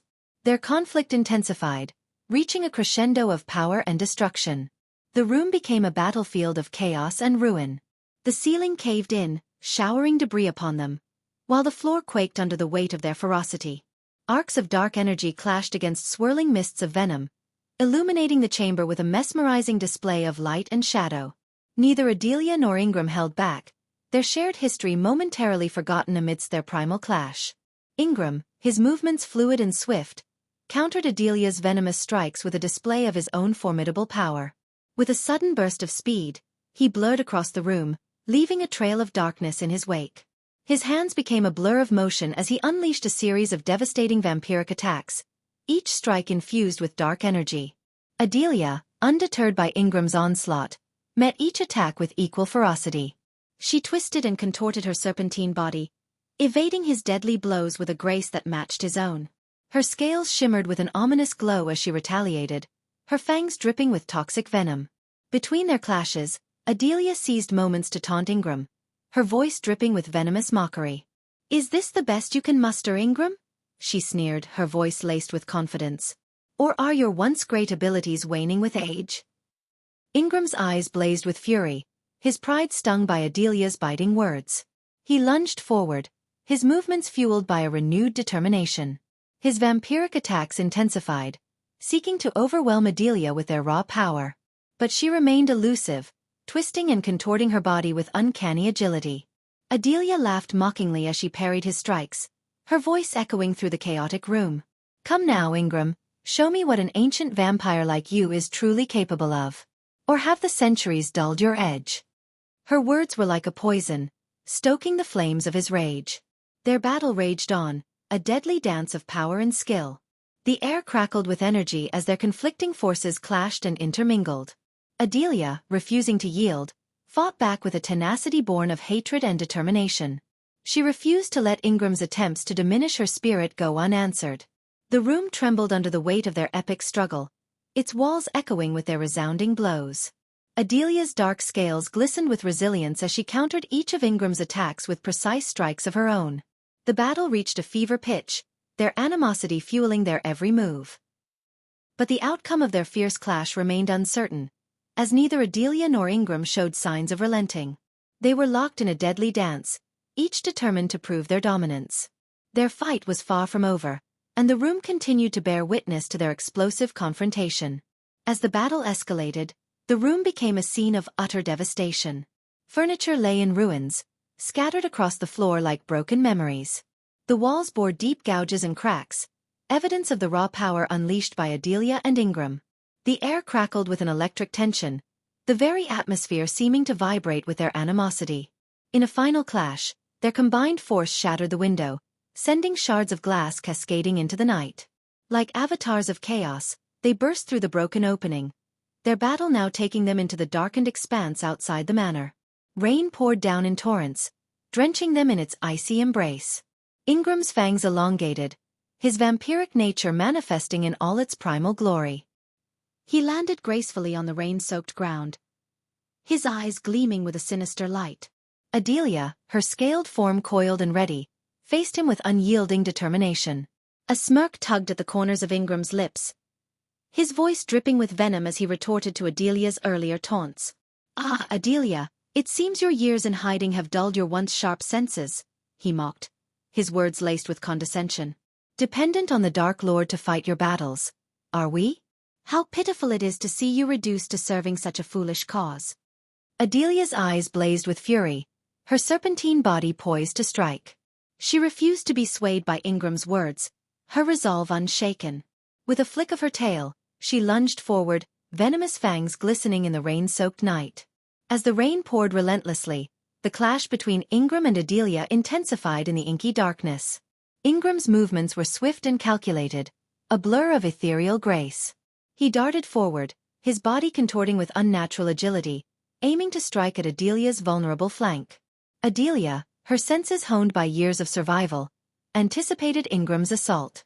With lightning reflexes, she slithered to the side, narrowly evading his lethal swipe.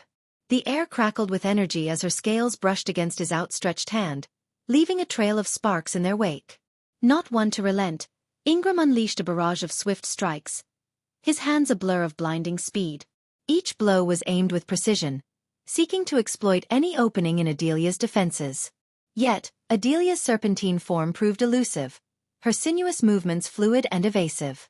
Adelia seized her opportunity and retaliated, her venomous fangs lunging towards Ingram's exposed arm. The sickening sound of flesh meeting fangs echoed through the rain-soaked night. A muffled growl escaped Ingram's lips as Adelia's venom coursed through his veins, momentarily impairing his movements. Refusing to succumb to pain, Ingram retaliated with a ferocious counterattack. His fists, infused with supernatural strength, collided with Adelia's resilient scales, sending shockwaves through the air. The impact reverberated through Adelia's body, momentarily stunning her, but her resolve remained unyielding. Adelia swiftly recovered, her eyes burning with an intensity matched only by the storm raging around them. She unleashed a whirlwind of strikes, each one laced with the venomous potency of a predator defending its territory. Ingram, in turn, showcased his vampiric prowess, his movements fluid and unhindered despite the venom coursing through his veins. Blows exchanged in a macabre dance, the clash of their powers echoing through the night. Rain-slicked skin met venom-laden fangs, and the air became heavy with the scent of blood and rain-soaked earth. Each combatant fought with a fierce determination, neither willing to concede an inch of ground. The battle continued to escalate, a symphony of raw power and primal fury. The storm raged on, its relentless downpour fueling their relentless struggle. With every strike, they pushed the boundaries of their physical limits, testing the depths of their resilience and endurance. Amidst the relentless clash of their powers, Adelia's voice rang out, filled with anger and determination. "Stay away from Gaia's life, Ingram," she hissed through her venomous fangs, her words laced with a warning that cut through the chaos. "If you dare to enter her world, the Dark Lord will kill you." Ingram, his eyes gleaming with defiance, parried Adelia's attack, his voice cutting through the rain-soaked air. "The Dark Lord's power is nothing compared to the one I serve," he retorted with a hint of superiority. "I have every right to be a part of Gaia's life. I have protected her all these years while you played the charade of death and disappeared from her existence." Adelia's scaled form coiled with renewed aggression as she launched a furious assault, her voice dripping with fury. "Protected her? You know nothing of protection," she spat, venomous mist trailing behind her words. "You abandoned us. How dare you claim any right to her life?" Ingram sidestepped her attack with an agility born of centuries of existence, his voice resolute. "I may have been absent, but my purpose remained steadfast. I watched over Gaia from the shadows, shielding her from threats you couldn't even fathom. I ensured her safety when you chose to disappear." Adelia's eyes narrowed, a mix of anger and resentment flashing in her gaze. "You speak lies, Ingram." "I was protecting her in my own way," she shot back, her venom-infused strikes becoming more relentless. "Your absence was a betrayal, and you have no right to claim a place in her life." Ingram deflected her onslaught with calculated precision, his voice echoing with a chilling conviction. "Betrayal? No. Adelia. It was a sacrifice. I did what was necessary to keep her safe." The relentless clash between Adelia and Ingram had taken its toll on both combatants. Breathing heavily, their bodies strained and battered, they stood locked in a momentary stalemate. Adelia's scaled form began to shimmer and morph, her figure slowly reverting to her human state. Her breaths came in ragged gasps as she locked eyes with Ingram, a mixture of exhaustion and fury etched across her face. In a surge of renewed determination, Adelia launched herself at Ingram, her fist charged with raw power. Ingram, his own weariness hidden beneath a veil of unwavering resolve, met her attack head-on. Their fists collided with an explosive force, the impact reverberating through the surrounding forest. The sheer strength behind their blows sent them hurtling through the air, their bodies propelled in opposite directions. With a resounding crash, Adelia collided with a massive tree trunk, the wood groaning under the strain. Pain shot through her body, but it only fueled her anger, pushing her to rise once more. Ingram, too, crashed into a nearby tree, the impact causing splinters to rain down around him. Despite the ache that resonated within him, he pushed through the pain, ready to continue the battle. As Adelia coughed up blood, her voice strained but filled with conviction, she uttered her words through gritted teeth. Gaia has found someone who can protect her, love her, and cherish her like no one else can, she declared, her voice laced with a mix of pain and determination. Ingram, his own injuries evident as blood trickled from his lips, met her gaze with unyielding resolve. No matter who Gaia finds, they cannot fill the roles of parents, he retorted, his words punctuated by a ragged breath. Our absence has left an irreparable void. Emotions ran deep within Adelia's eyes as she locked her gaze with Ingram, her voice quivering with intense sincerity. You had a chance, Ingram. A chance to be Gaia's father, a loving husband. But you chose your lord over family, she uttered, her voice heavy with a mix of anger and sorrow. The rain continued to pour, the steady rhythm punctuating the weight of their words and the depth of their choices. As they stood there, bruised and battered, the cliffhanger of their unresolved conflict hung in the air, leaving their fates intertwined in a web of regret, longing, and the irreparable consequences of their past decisions. Chapter 980. Arya, the assassin's apprentice in the sprawling expanse of the Azer continent. Arya soared high above the midnight sky, her silhouette a dark blur against the starlit canvas. With an agile twist, she descended through the billowing clouds, the moist mist enveloping her figure as she zeroed in on her destination. Her destination? A private island, veiled in secrecy and opulence, nestled amidst the vast expanse of the ocean.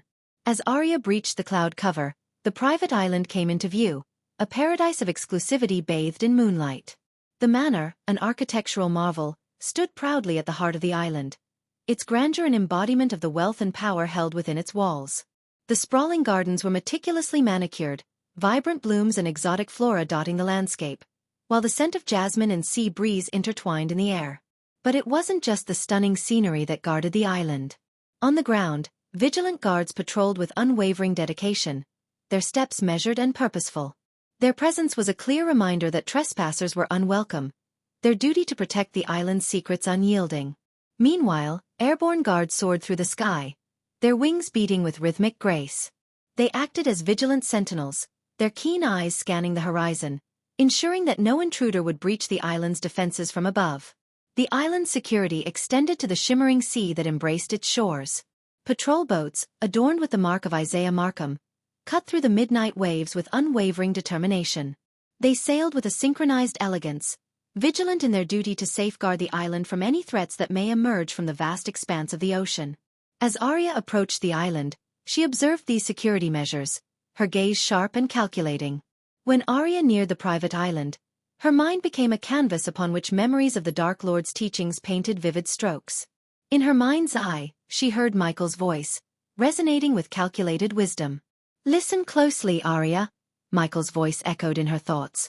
To evade the guards and patrols, you must become one with the shadows. Use the darkness and your dark robes as your shield. Move silently, like a wraith in the night, and let the veil of obscurity be your ally.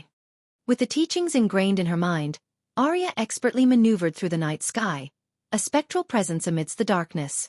She deftly navigated between patches of inky blackness, merging seamlessly with the shadows that danced across the moonlit canvas. Below, the guards patrolled with a sense of heightened vigilance, their eyes scanning the surroundings for any signs of intrusion. Their gaze followed a set route, their attention focused on the ground, unaware of the threat looming above. Arya observed their pattern, her sharp eyes discerning a weakness in their patrol route. As the patrol passed beneath her, Arya seized the opportunity. With a calculated descent, she lowered herself closer to the ground, her body becoming one with a nocturnal shroud. She skimmed the edge of the guard's vision, a whisper in the night that eluded their scrutiny. From the vantage point of the sky, she heard snippets of conversation between the perplexed guards, their voices tinged with confusion and curiosity. What's happening, Johnson? Why the sudden increase in security? Is Lord Isaiah expecting trouble from the mainland? Their questions hung in the air, unanswered whispers in the night. Arya, like a predator relishing the hunt, capitalized on their distraction. She continued to trail the patrol, exploiting the weakness she had discerned in their route. With each calculated movement, she remained hidden in plain sight, her dark form merging seamlessly with the night sky. Her heart raced with exhilaration as she embraced the role of the shadow, ever watchful, ever silent. As Arya carefully observed the patrol from above, her sharp eyes caught a fleeting moment, an opening in the Sky Patrol's formation. Without hesitation, she seized the opportunity. Like an arrow released from a taut bowstring, she descended with unparalleled speed, hurtling towards the ocean below. With a graceful arc, she plunged into the water, breaking the surface with a splash. The island's defenses were not limited to the sky and the land. Hidden beneath the waves, an intricate web of traps and arrays awaited the unwary intruder. Arya knew she had to proceed with caution. In her mind, she recalled another lesson imparted by Michael, emphasizing the importance of meticulous preparation before embarking on an assassination mission. Know the target location like the back of your hand, he had said. Study the blueprints, understand the layout, and anticipate any potential traps or obstacles. Arya's training had honed her instincts, and she swam deeper into the ocean, relying on her knowledge of the island's infrastructure. Soon she found what she sought, a sewage pipe, discreetly hidden beneath a bed of undulating corals. It would serve as her conduit into the heart of the island. As she swam further, the sound of a patrol boat reverberated above her. Patrol boats cruised the water's surface, casting a sweeping spotlight that danced across the waves, searching for any signs of intrusion. Arya, undeterred, utilized the natural camouflage provided by the underwater corals and plants. Their vibrant hues and intricate formations shielded her from the prying gaze of the boat patrol, allowing her to remain hidden in plain sight. With each passing moment, Arya's resolve deepened. She knew the risks involved, the dangers that lay in wait. But she had been trained to be meticulous, to adapt and overcome. The island, with its treacherous defenses and heightened security, was a formidable adversary. Yet, she remained unyielding, driven by her mission and her unwavering determination to succeed. And so, she continued her underwater journey, navigating the dark depths, her breath steady, her mind focused. The island held its secrets close, but Arya, the Queen of Shadows, was relentless in her pursuit. With the patrol boat finally leaving the immediate area, Arya seized the moment and swam closer to the island's perimeter.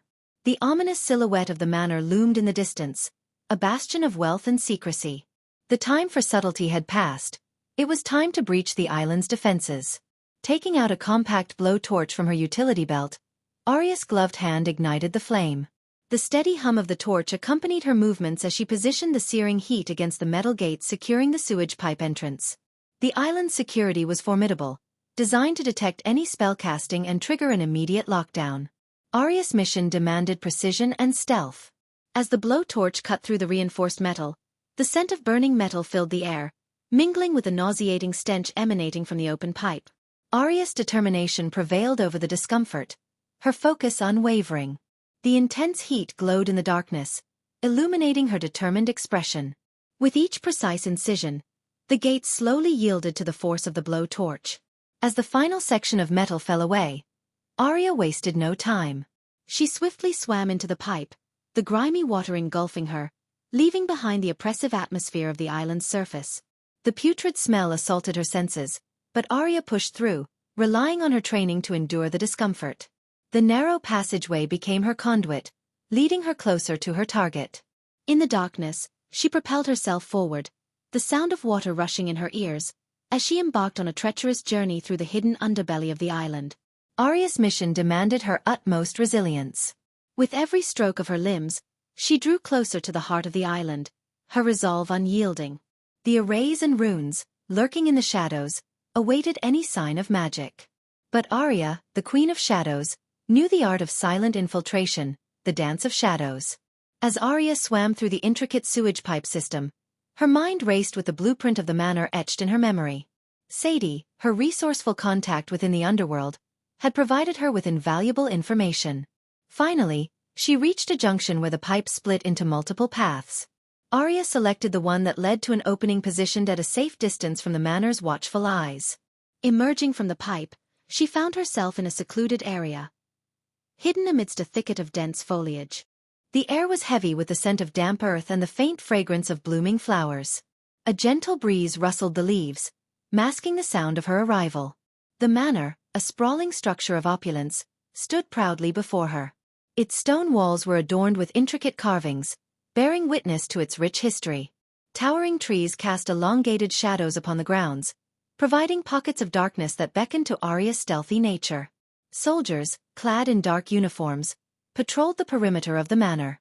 Their movements were disciplined and methodical, their eyes keenly scanning the surroundings. Arya observed their path, studying the weaknesses within their patrol routine.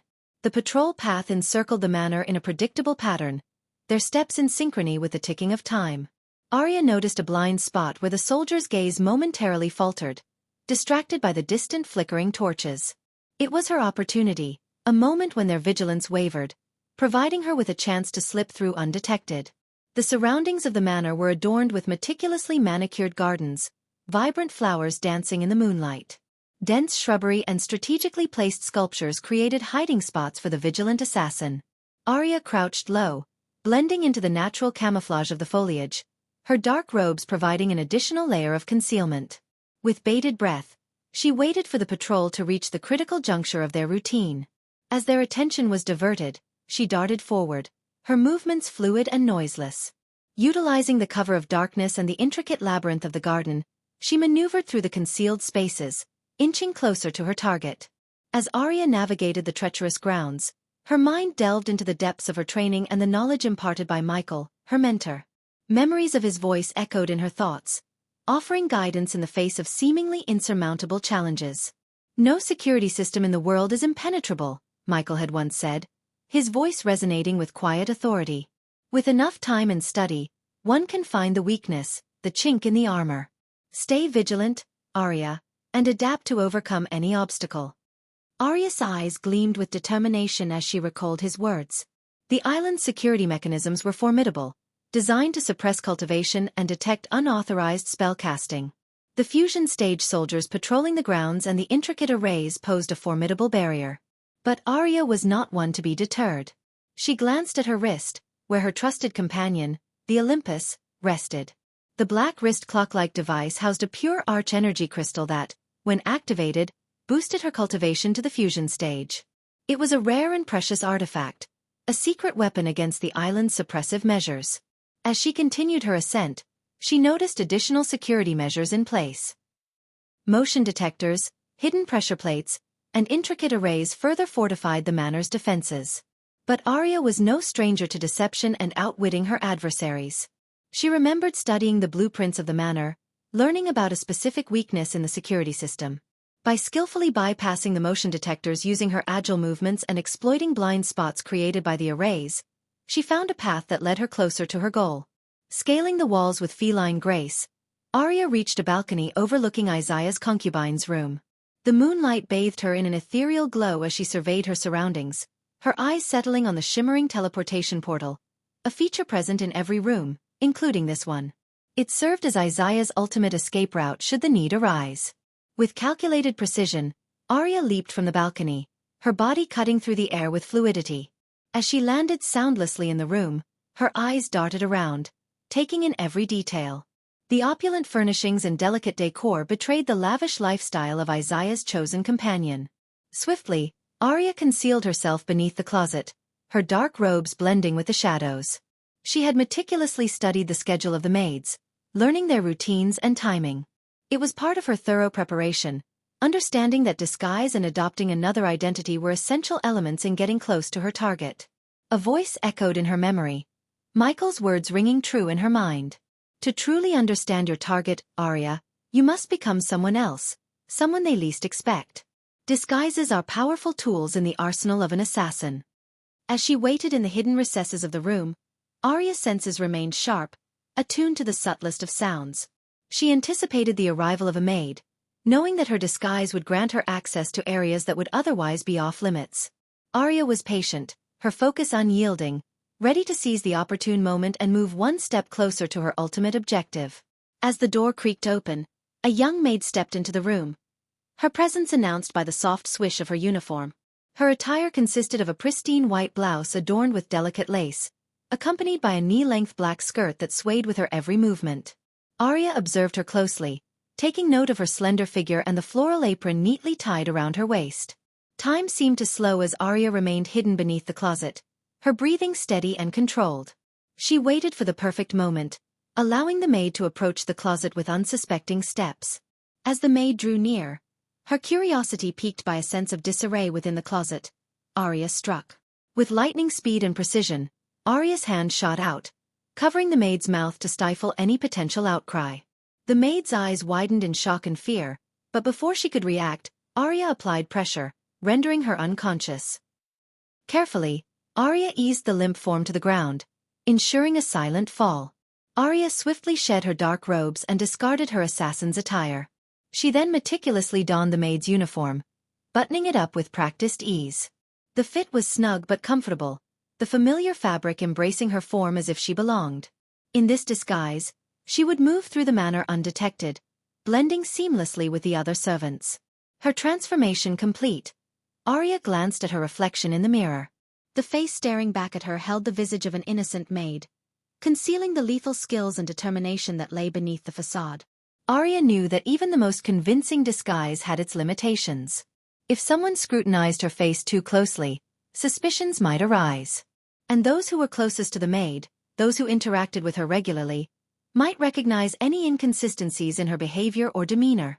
She needed to act swiftly, minimize contact, and remain on the move to avoid arousing suspicion. Echoing in her mind, Michael's words served as a constant reminder. When in disguise, speed is your ally, he had once told her, his voice laced with wisdom. Avoid unnecessary interaction, and always keep moving. The longer you stay in one place, the higher the chances of being discovered. Silently, she glided through the hallways, her steps light and purposeful. As she made her way to the rooftop garden, a soldier stationed nearby called out to her using the maid's name. Arya maintained her composure, her eyes darting toward him briefly, her expression portraying a mixture of surprise and feigned bashfulness. The soldier, stationed near the hallway, called out to Arya, using the maid's name. "Hey there, Maria," he said, his voice carrying a hint of mischief. "Looking as beautiful as ever, I see." Arya halted her steps and turned slightly, her body angled away from him. She allowed a small smile to grace her lips, keeping her eyes cast downward, avoiding any direct eye contact. "Oh, thank you," she replied, her voice soft and demure. "I must continue with my duties now. There's much to be done." The soldier's gaze lingered on her, his eyes tracing the contours of her figure. Don't rush off too quickly," he urged, his tone suggestive. "I'd love to get to know you better, Maria. A woman as lovely as you deserves a moment of respite. Perhaps we can find some time to enjoy each other's company?" Arya maintained her composed facade, her heart pounding with each passing second. She carefully avoided turning her face towards him, ensuring he wouldn't catch a glimpse of her true identity. "I'm sorry, but I must attend to my tasks," she responded, her voice carrying a tinge of regret. "Perhaps another time, when we both have more leisure." The soldier seemed momentarily disappointed, but he nodded understandingly. "Fair enough," he conceded. "Until then, Maria." With a polite nod, Arya resumed her movement, keeping her back to the soldier as she continued on her path. She knew that any prolonged interaction could increase the risk of her true identity being exposed. Thus, she focused on maintaining her disguise, ensuring that her face remained hidden from prying eyes. As she disappeared from the soldier's sight, her heart began to steady, and a sense of relief washed over her. Each encounter had to be handled with caution, every word chosen carefully to avoid arousing suspicion. Arya knew that her success depended on her ability to blend seamlessly into the background, remaining elusive and unseen. With renewed determination, she pushed forward, her steps purposeful and silent. The rooftop garden awaited her, a sanctuary amidst the turmoil of her mission. There, she would bide her time, hidden among the foliage, patiently waiting for the opportune moment to strike and fulfill her deadly purpose. Chapter 981. Hail the Shadow Clan. The rooftop garden, bathed in the soft glow of the moonlight, was a tranquil oasis nestled high above the island. Lush foliage adorned the surroundings, with vibrant flowers blooming in an array of colors. The fragrance of jasmine and roses perfumed the air, adding an ethereal touch to the scene. The garden offered a breathtaking panoramic view of the vast ocean stretching out into the distance, its waves crashing against the shore in a mesmerizing rhythm. Arya, concealed behind the veil of her disguise, positioned herself near a water fountain at the center of the garden. The fountain's crystal-clear water cascaded down sculpted tiers, creating a soothing melody that harmonized with the tranquil atmosphere. She knew that Isaiah, drawn to the garden's serene beauty, would seek solace here and momentarily let his guard down. With her senses honed, Arya remembered the teachings of her mentor, Michael, echoing in her mind. Physical training is key, he had emphasized. Adaptability is crucial in an assassination. You must become one with your surroundings, capable of blending in and maneuvering in any given situation. Taking a deep breath, Arya submerged herself in the water fountain, her body concealed beneath the shimmering liquid. With precise control, she regulated her breathing, silently becoming one with the aquatic haven.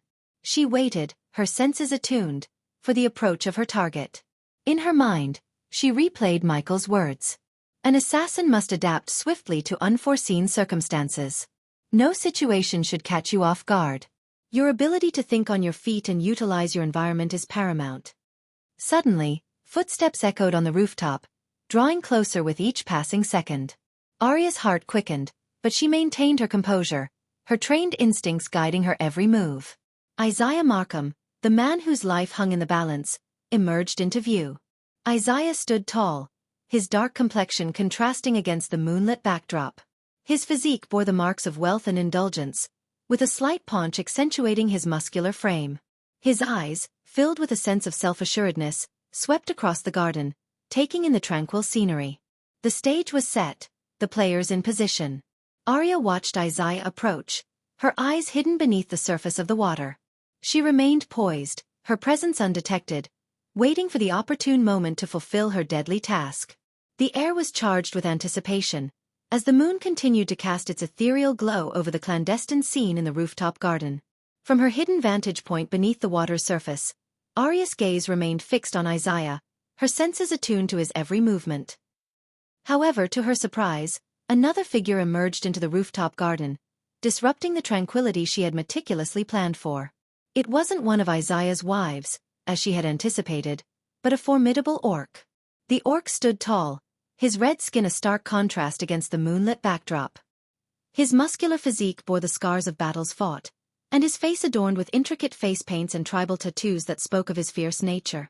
A primal aura surrounded him, emanating strength and intimidation. As the orc approached Isaiah, a shiver ran down the lord's spine, his previous composure faltering in the face of this formidable presence. Isaiah's gaze met the orc's eyes, filled with a mixture of trepidation and uncertainty. The weight of the orc's presence seemed to hang heavy in the air, suffocating the once peaceful atmosphere of the rooftop garden. Arya watched intently, her mind racing to adapt to this unforeseen development. She could feel the tension building, her training reminding her to remain patient and alert. Every moment was crucial, every action calculated. But for now, she observed silently, biding her time until the opportune moment presented itself. The scene unfolded with a sense of unease, as Isaiah and the imposing orc shared the bench, their presence a stark juxtaposition against the tranquil surroundings of the garden. Arya, hidden beneath the water's surface, became acutely aware of the stakes rising. She steeled herself, ready to seize the moment when the balance of power would tip in her favor. But for now, she remained submerged, her senses keen, awaiting the right moment to strike. As Arya observed the unsettling interaction between Isaiah and the intimidating orc, her mind drew upon another of Michael's invaluable lessons. She recalled his words, echoing in her thoughts with unwavering clarity.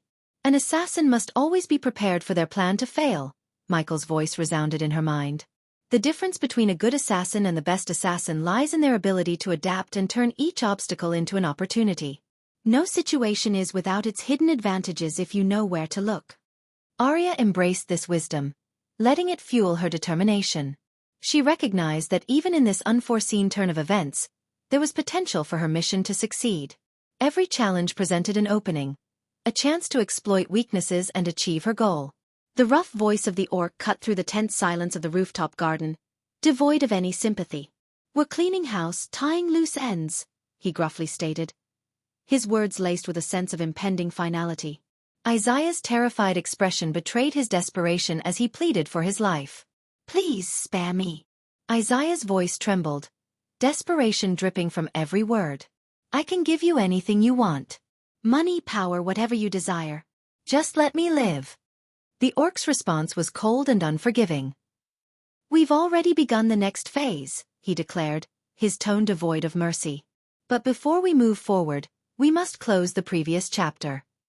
Arya's heart quickened with anticipation, recognizing the significance of the orc's words.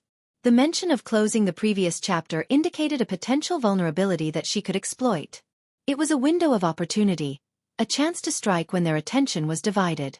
As Isaiah's pleas fell on deaf ears, the scene became a delicate dance between life and death. Arya's resolve hardened, her focus honed on the unfolding situation. Arya's eyes widened in astonishment as the unexpected events unfolded before her. To her surprise, the orc's grip tightened around Isaiah's neck, despite the latter's desperate struggle. In one swift motion, the orc snapped Isaiah's neck, granting him a painless death. The sight sent a chill down Arya's spine, witnessing such brutality executed with chilling efficiency. However, Arya's shock intensified as the orc rose to his feet and uttered the words that reverberated through the air. "Hail the Shadow Clan." The mention of this mysterious clan struck a chord of curiosity within Arya's mind. She had never heard of them before, their name shrouded in secrecy and unknown to her. But the scene took an even more perplexing turn as the orc retrieved a glowing dark crystal from within his pocket. A sinister aura emanated from the crystal, captivating Arya's attention. With a firm grip, the orc crushed the crystal, releasing a plume of swirling smoke that rose into the air. As Arya watched in awe, the smoke merged with the orc's body, seeping into his very being. It was an unsettling sight, as if the essence of life itself was being transferred. And then, just as abruptly as it began, the light of life left the orc's body. He collapsed to the ground, lifeless and devoid of the mysterious force that had animated him moments ago. Arya's mind raced with questions and confusion. The significance of the Shadow Clan and the nature of the dark crystal remained a mystery to her. Yet, she understood that this unexpected turn of events had opened a new chapter in her mission. She would need to uncover the truth behind the Shadow Clan, their motives, and their connection to Isaiah. With a renewed sense of purpose, Arya made a silent vow to unravel this enigma, even if it meant delving into the darkest depths of intrigue and danger. The mission had taken an unforeseen turn, but her determination burned brighter than ever. Arya's heart pounded in her chest as she emerged from the water and rushed towards the bodies, desperate to gather any clues that could shed light on the mysterious events that had just unfolded. Her mind raced, piecing together the fragments of the puzzle. However, as she approached the lifeless body of the orc, a sudden and unexpected occurrence disrupted her investigation.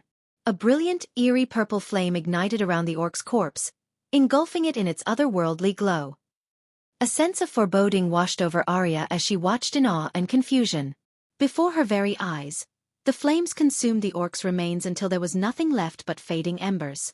It was as if whatever secrets the orc held had been eradicated, leaving behind only lingering questions. Yet, Arya had little time to dwell on this peculiar turn of events. The tranquility of the rooftop garden was shattered by the piercing toll of alarm bells that resonated throughout the island. The island's security mechanism had detected the absence of Isaiah's life force and swiftly activated the alarm, alerting the guards.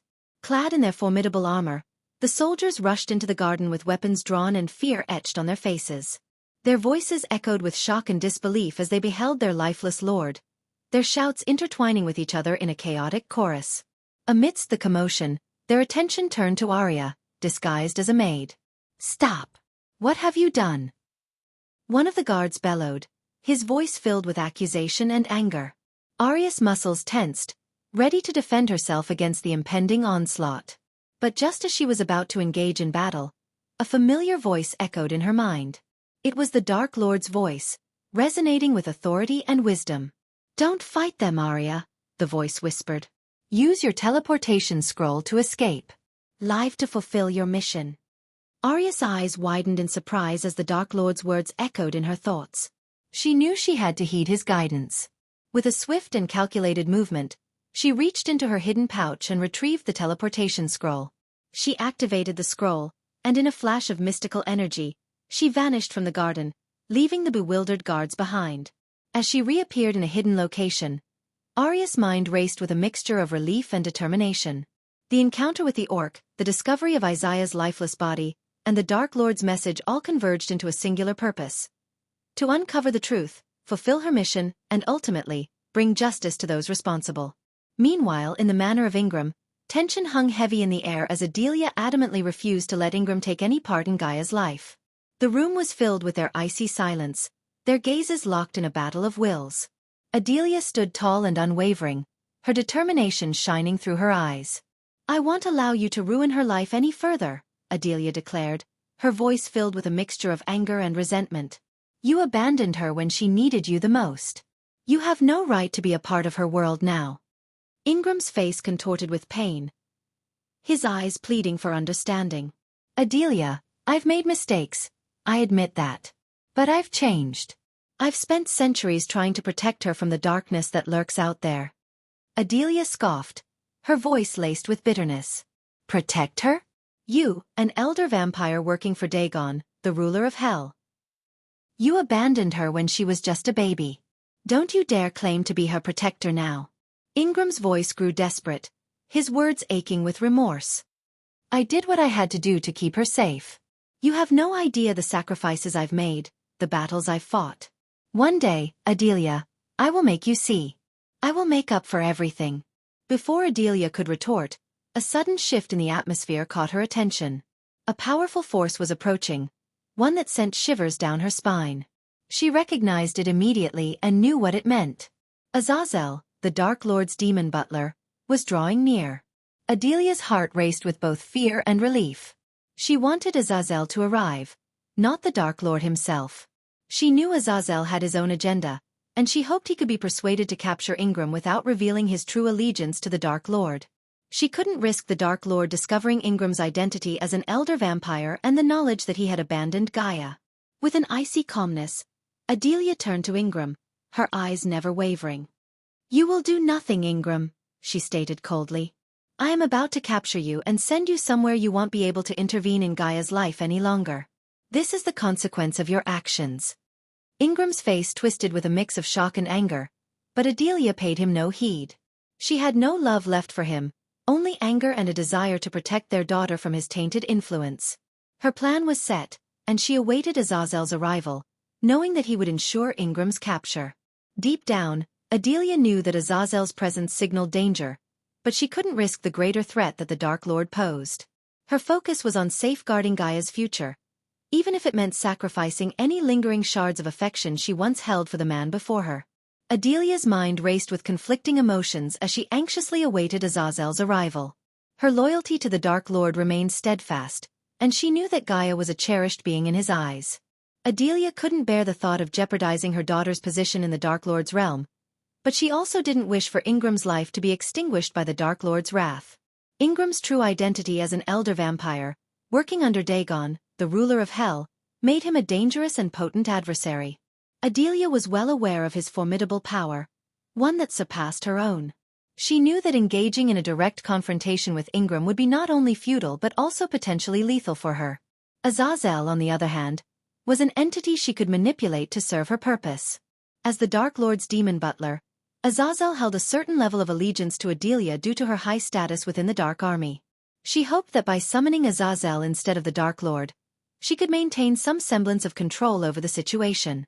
Adelia yearned for Azazel's arrival, for she knew that he possessed the strength and skill to subdue Ingram. His demonic abilities, coupled with his unwavering loyalty to the Dark Lord, would make him the perfect instrument to capture Ingram without resorting to fatal measures. After dealing with Ingram, Adelia made the firm decision to unveil the hidden truth she had concealed from Gaia and the Dark Lord. Her loyalty to the Dark Lord compelled her to relinquish any lingering secrets, as she no longer wished to keep anything from him. Adelia was determined to come clean and lay bare the entirety of her knowledge, sparing no details, for she believed in unwavering transparency and honesty within their relationship. Chapter 982.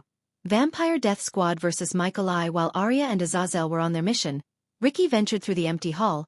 He noticed dwarves diligently working on the ceiling. Parchments and cloth covered various areas of the hall, indicating ongoing renovations. Unexpectedly, in the center of the hall, he came across the members of the Vampire Death Squad, taking a break and engaged in a lively conversation. Ricky couldn't help but feel surprised to see all the elite killers gathered in one place. Normally, they trained individually in different locations on the floating mountain. However, fate had brought them together in this moment. "Look who's here," chuckled Grey Wolf the dwarf, teasing Ricky playfully. Ricky waved his hand in acknowledgement, a smile on his face. "When are you going to convince the Dark Lord to build us a tavern, Ricky?"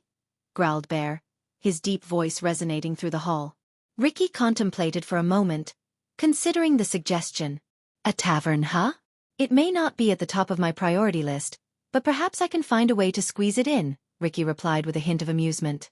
Just a couple of years ago, if he had encountered these formidable assassins, he would have been trembling with fear. But after serving the Dark Lord for nearly 3 years, Ricky had grown accustomed to facing formidable beings. After all, the Dark Queen would give him a stern reprimand if she ever found out he was scared of someone. Suddenly, Spider called out to Ricky, interrupting his thoughts.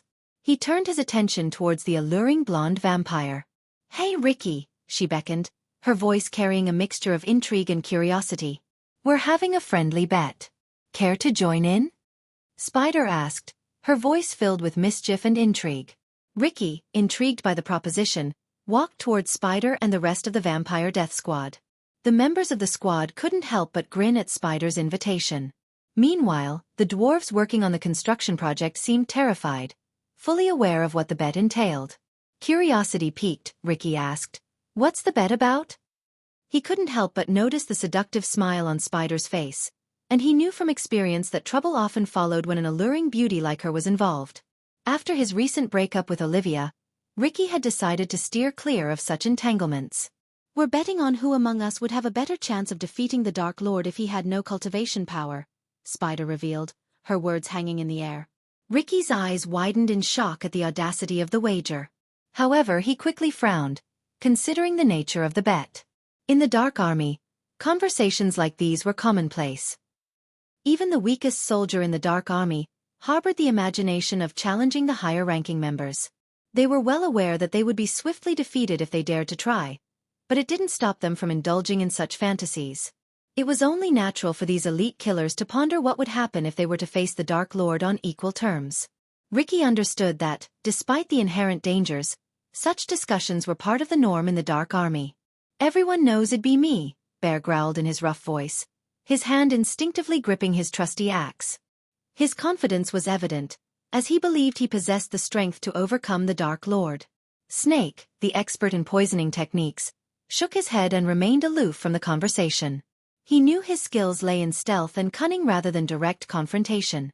Besides, being a fox, he was well aware of the vast power gap that separated him from the Dark Lord. Ricky, eager to avoid the discussion altogether, attempted to walk away. However, Spider grabbed hold of his sleeve, preventing his escape. With a seductive tone she implored him. Come on, Ricky. Don't be a coward. You can share your thoughts with us. I promise I won't bite. Ricky glanced at the expectant faces of the Death Squad members, realizing they wouldn't let him off the hook so easily.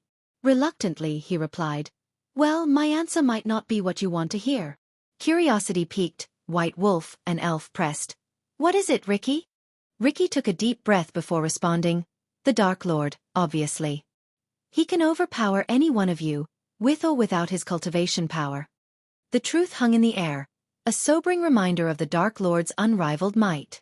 The Death Squad members exchanged skeptical glances, clearly unconvinced by Ricky's statement. Bear scoffed and retorted, You underestimate us, Ricky. Without his fancy magic, we have a real shot at taking down the Dark Lord in a head-on fight. White Wolf, the elf, nodded in agreement. Indeed, Ricky. We've honed our skills and trained relentlessly. We're not to be taken lightly. Even the Dark Lord has his vulnerabilities. Spider, the alluring beauty with seductive charm, couldn't resist joining the conversation. She stepped forward, a confident smirk gracing her lips. I wouldn't be so quick to dismiss us, Ricky. My swordsmanship might even rival the Dark Lord's own. I've devoted years perfecting my technique, and I have the speed and agility to match his every move. The other members of the Death Squad nodded, their confidence mounting. Each had their own reasons to believe they could best the Dark Lord. Grey Wolf, the dwarf, chimed in. Don't forget my mastery of close combat. I've taken on opponents twice my size and come out victorious. The Dark Lord won't intimidate me. Bear flexed his bulging muscles and grinned. And he'll bring the full force of my strength. With one swing of my axe, even the Dark Lord will feel its impact. Ricky raised an eyebrow, still skeptical but intrigued by their unwavering confidence. He realized that they truly believed in their abilities. Despite his doubts, Ricky respected their determination and ambition. Well, Ricky replied, his tone laced with caution, I suppose it's good to have such confidence. Just remember, the Dark Lord is not to be underestimated. His experience, skills, and sheer power make him a formidable opponent. But if you're willing to put it to the test, who am I to stand in your way? The Death Squad members shared triumphant smiles, eagerly anticipating the prospect of proving themselves against the Dark Lord. Their conversation took an exciting turn as they began discussing strategies, training regimens, and hypothetical scenarios where they could face the Dark Lord head-on. Meanwhile, Ricky couldn't help but wonder if their boldness was fueled by genuine belief or perhaps a touch of overconfidence. Only time would tell if their aspirations would lead to triumph or humbling defeat. Why don't we have a friendly duel then? A calm voice echoed through the hall, catching the attention of the Death Squad members. They turned their gazes towards the door, their eyes widening in surprise as they saw the Dark Lord himself entering with an amused smile playing on his lips.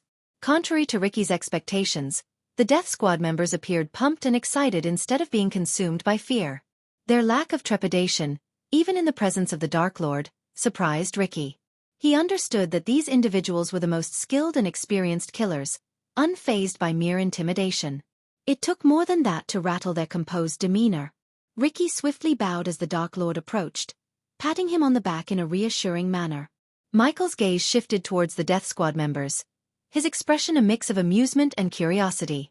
I must say, I admire your confidence, the Dark Lord spoke, his voice resonating with power.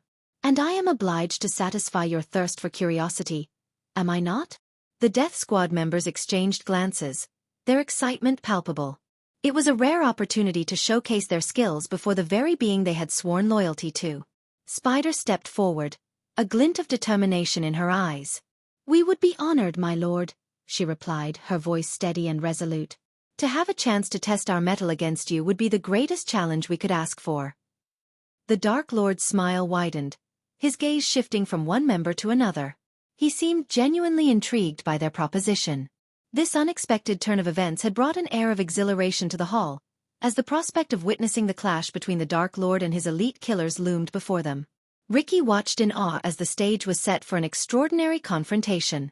He couldn't help but wonder how this encounter would unfold and what it would reveal about the true extent of the Death Squad's capabilities.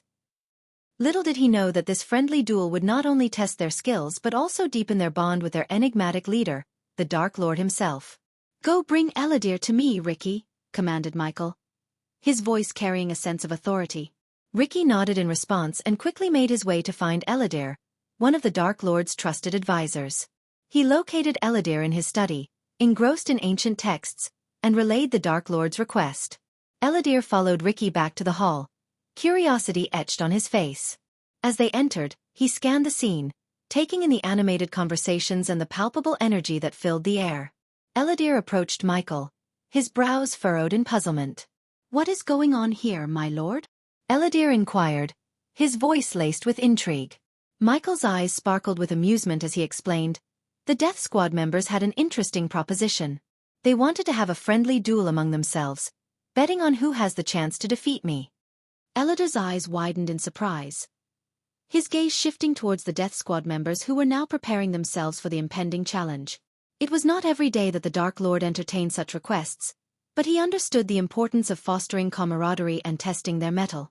I see, Eladir nodded, his interest piqued. And how do you plan to proceed, my lord?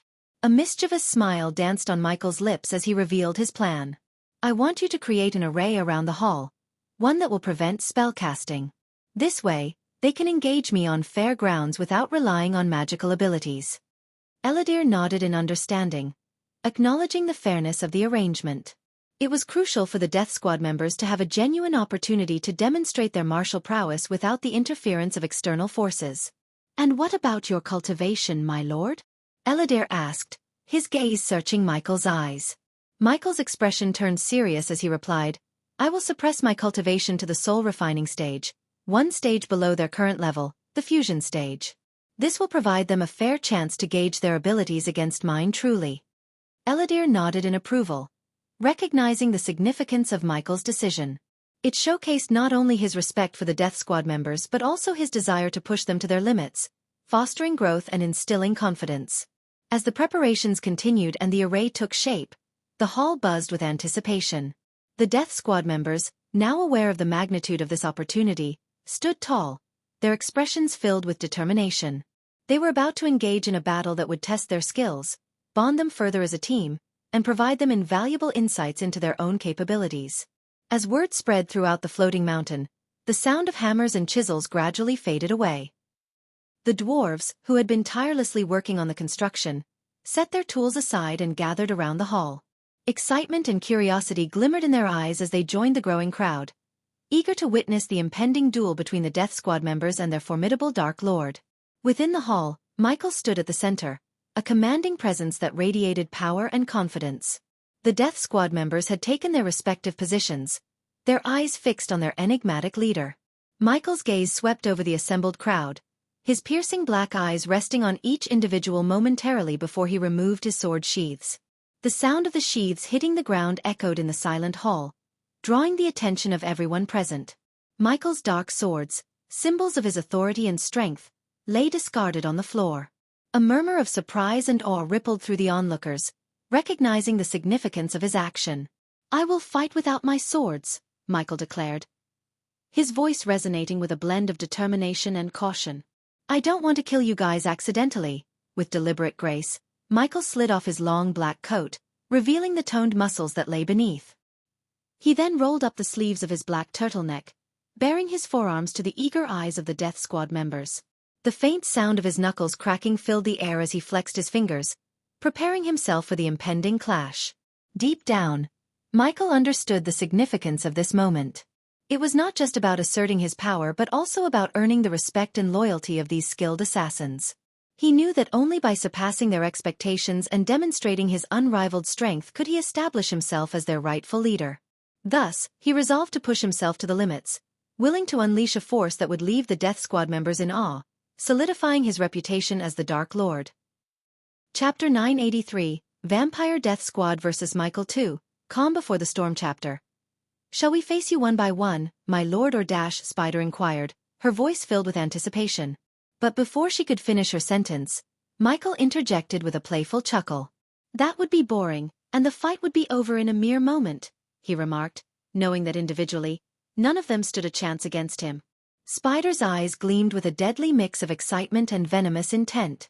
Unlike Saber and the elder vampires, who pledged their loyalty to the Dark Lord out of reverence, the Vampire Death Squad had joined his ranks for monetary reasons. Michael saw this as an opportunity to earn their unwavering loyalty through a display of his formidable strength.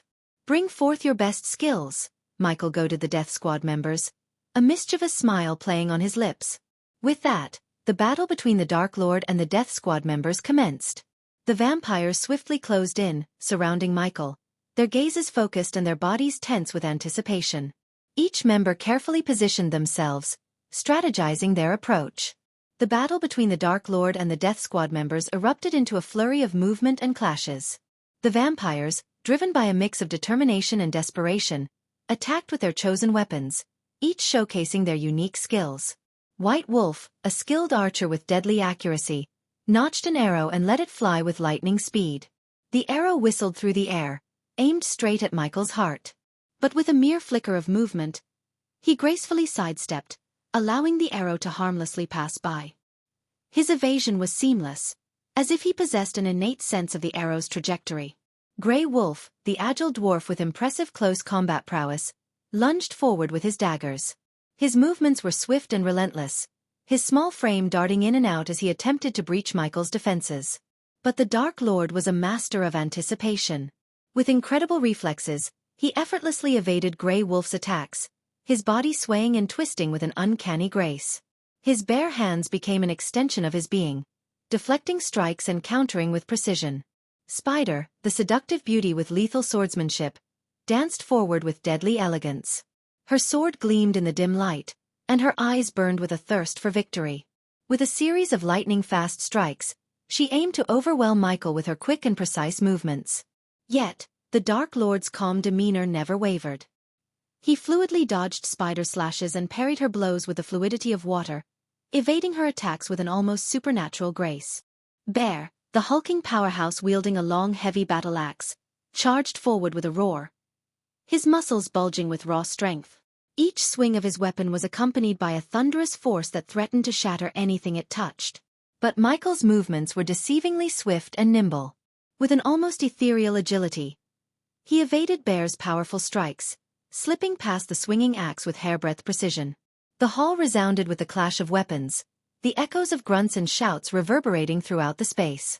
Each Death Squad member attacked with unyielding determination, pushing themselves to their limits.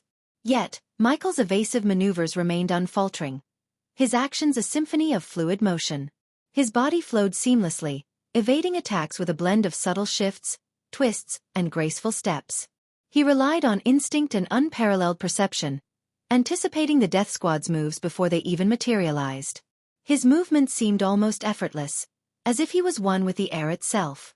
Amidst the chaos, the Death Squad members found themselves increasingly frustrated.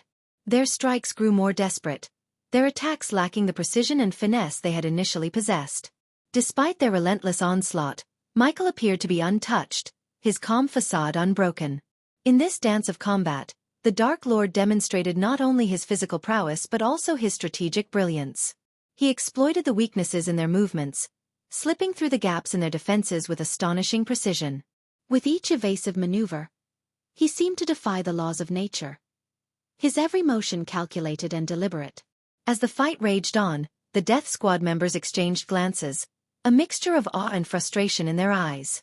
They could hardly believe what they were witnessing, the unmatched skill and grace of the Dark Lord, who defied their every attack with nothing but his bare hands.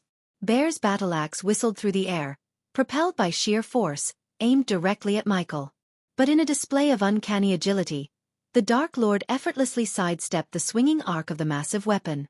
Bear's mighty swing missed its mark, and the axe crashed into the ground with a thunderous impact, causing the earth to crack and tremble beneath their feet.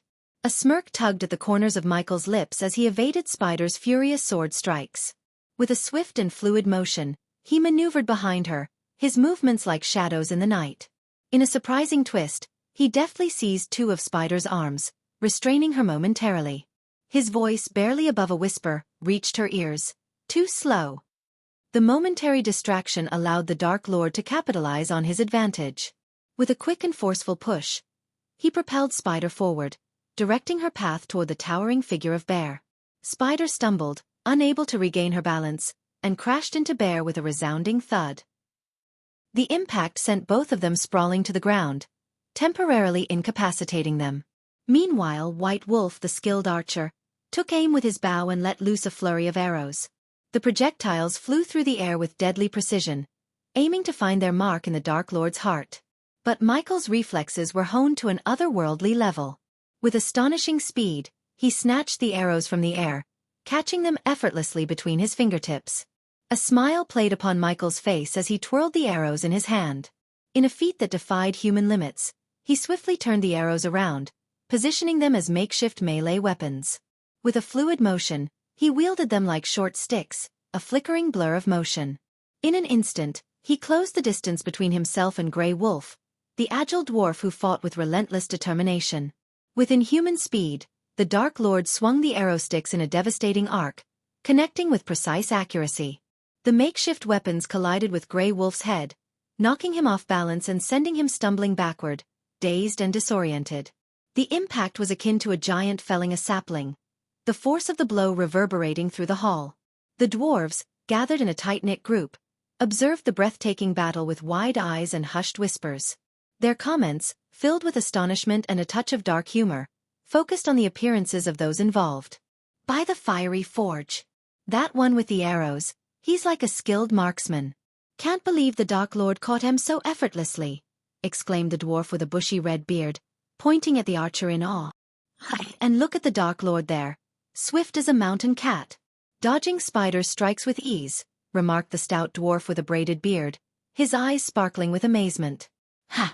Did you see that? The Dark Lord grabbed hold of Spider's arms like she was naught but a fly in his web. Too slow indeed, chuckled the dwarf with a wild mop of hair, shaking his head in disbelief. The sound of hearty laughter echoed from the dwarves as they watched the Dark Lord wield the arrow like a makeshift weapon, landing a solid blow on the head of the dwarf warrior. It was a mix of astonishment and amusement, their voices carrying a sense of camaraderie in witnessing such unexpected antics. Look at that! The Dark Lord just knocked that grey wolf down like a pup with a toy. Never thought I'd see such a sight, chuckled the dwarf with a massive beard, his laughter rumbling like distant thunder. Hey, look at that! The Dark Lord's given grey wolf a proper knock on the noggin with that arrow. I never thought I'd see the day, chuckled another dwarf. I reckon even the vampires must be wondering what sort of opponent they've gotten themselves mixed up with. The Dark Lord's got 'em running in circles, added a grey-beard dwarf, a smirk playing on his lips.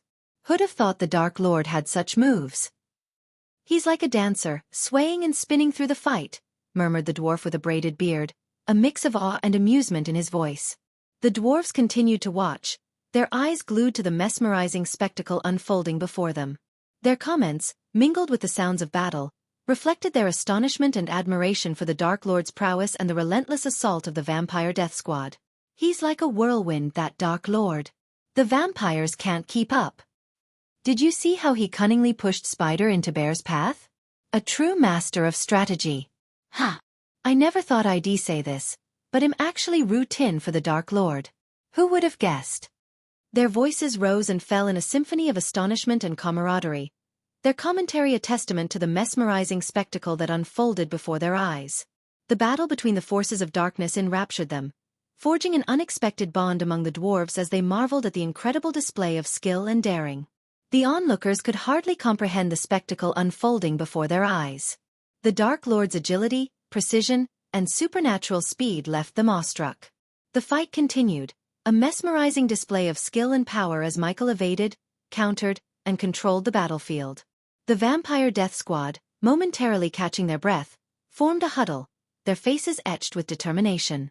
The battle had reached a critical juncture, and they needed to reassess their strategy to gain an edge against the formidable Dark Lord. Sensing the pause, Michael's eyes gleamed with a mix of confidence and cunning. Listen closely. He spoke with an air of authority, pointing at each member of the death squad. Spider, your swordplay is commendable, but your strikes are predictable. Vary your angles, and don't underestimate the element of surprise. Turning his gaze to Bear, Michael continued, your strength is unparalleled, Bear, but it can be a double-edged sword. Use your weight and momentum to your advantage, but be mindful of exposing yourself to counterattacks. Grey Wolf, your close combat skills are solid, but you telegraph your moves. Maintain your agility and surprise your opponent. Lastly, Michael locked eyes with White Wolf, his voice steady and composed. White Wolf, your archery skills are unmatched, but your focus wavers in close quarters. Trust in your instincts, and remember that precision can triumph over speed. The vampires listened intently, their eyes fixed on the Dark Lord as he imparted his wisdom. The brief respite allowed them to absorb his guidance and incorporate it into their newfound strategy. With the Dark Lord's pointers imparted, the vampire death squad dispersed, renewed and invigorated by his guidance. Like a well-coordinated symphony, they lunged forward once more, their renewed vigor palpable in the air. The clash resumed, but this time, Michael did not rely solely on evasion. He unleashed a torrent of devastating strikes, his movements fluid and swift, fueled by his newfound offensive momentum. Michael's movements were a blur of calculated strikes and lightning-fast counterattacks. He punched and kicked with precision, each blow delivered with enough force to make the vampires cough up blood. His fists and feet became a whirlwind of punishing strikes, finding the vulnerabilities in their defenses. Spider, fueled by the Dark Lord's advice, unleashed a flurry of sword strikes, aiming to exploit her opponent's weaknesses. But Michael deftly parried her attacks, his movements fluid and effortless. With a swift maneuver, he grabbed her wrist and twisted her arm, causing Spider to wince in pain. Bear, determined to prove his worth, swung his heavy battle axe with all his might.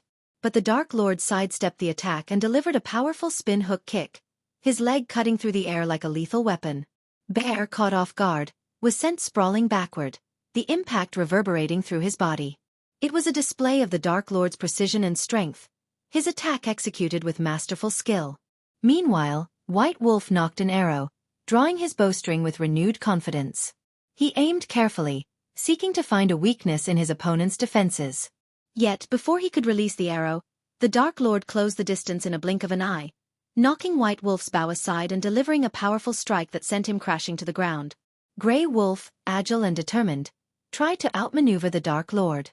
But Michael anticipated his every move, countering his strikes with lightning reflexes. With a swift combination of punches and kicks, the Dark Lord delivered blows that reverberated through Grey Wolf's body, leaving him staggering and breathless. The battle raged on, the clash of strength and skill echoing through the air. The vampires, fueled by a mix of desperation and newfound determination, fought with every ounce of their being.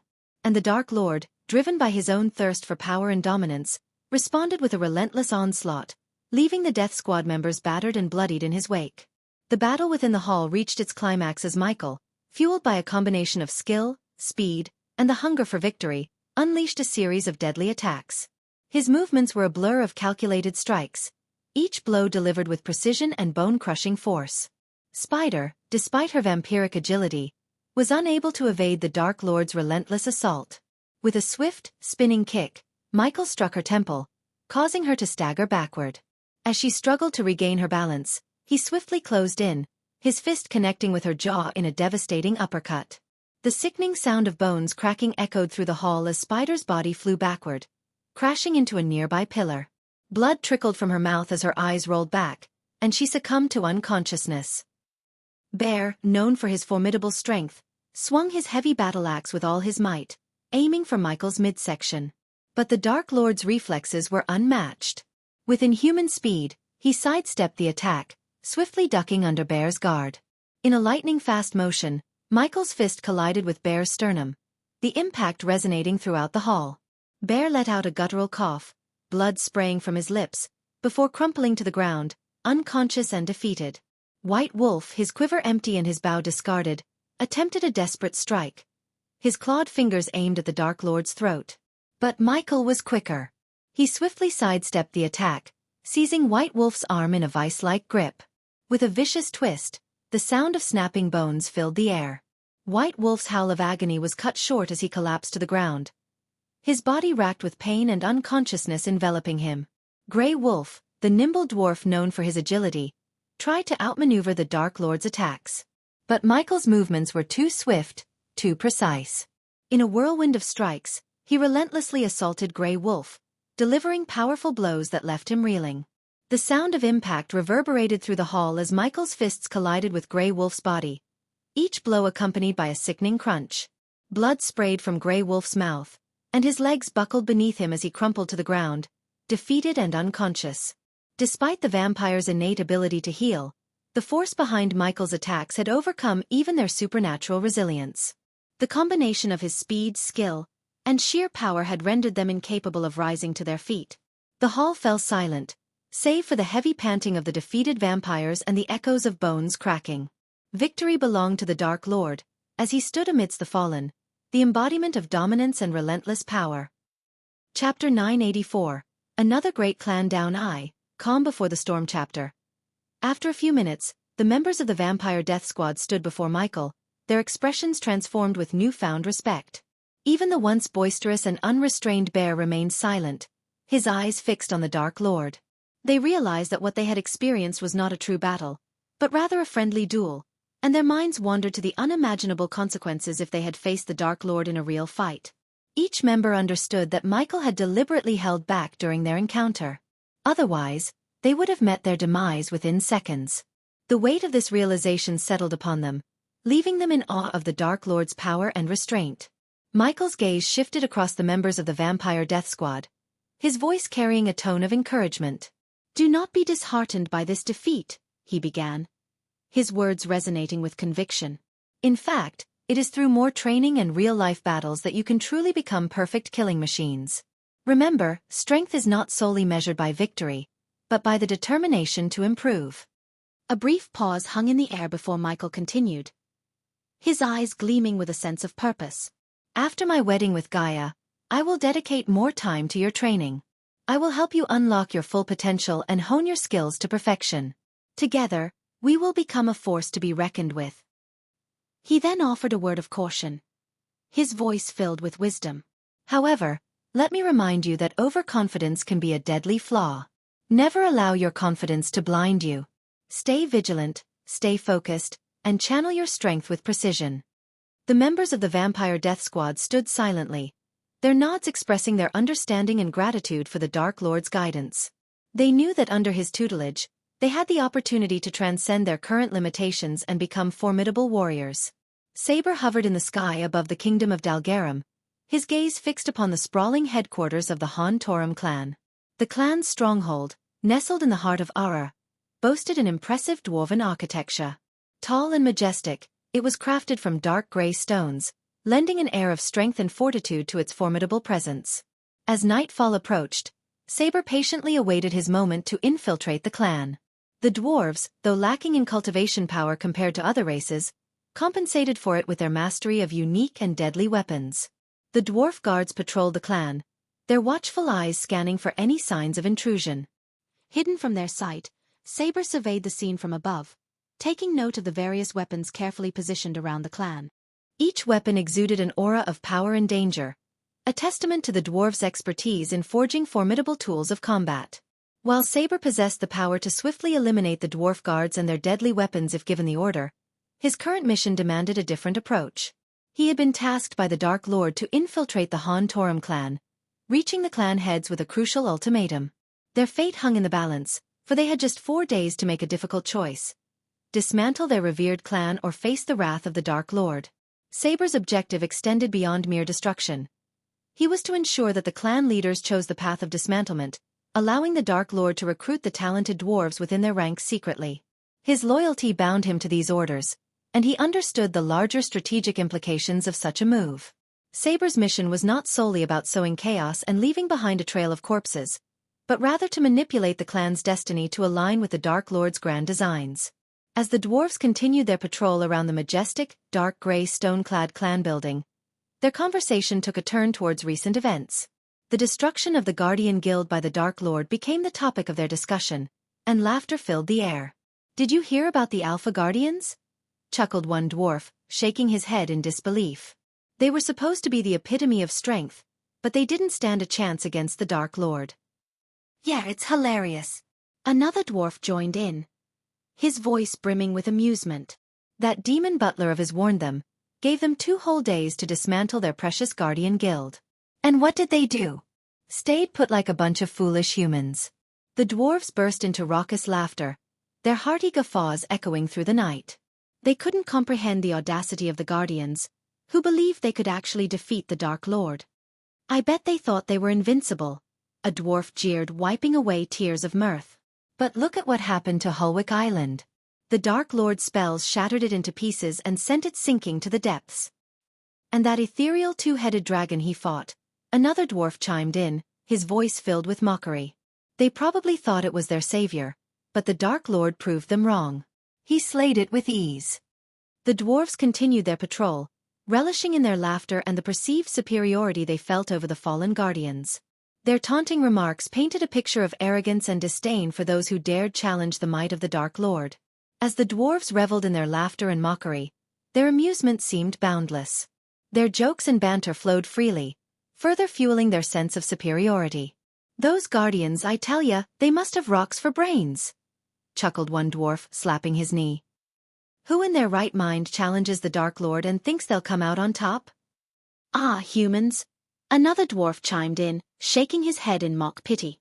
"They always think strength in numbers will save them. But little do they realize, it just gives the Dark Lord more targets to crush."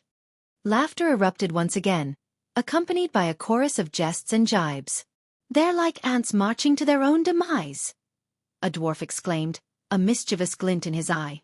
"Instead of using their brains to escape, they gather their little army for the Dark Lord's entertainment." "And what's with their so-called intelligence?" quipped another dwarf, feigning confusion.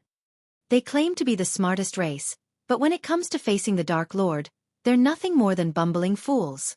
The dwarves shared boisterous laughter, their voices blending in a symphony of amusement.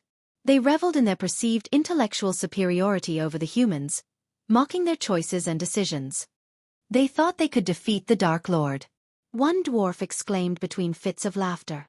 But instead, they became fodder for his power. "It's almost too easy." The jovial banter continued, the dwarves relishing in their own wit and humor, unaware of the looming ultimatum the Dark Lord had sent them to deliver. Saber, perched high above the dwarven clan, carefully observed the patterns of their patrols.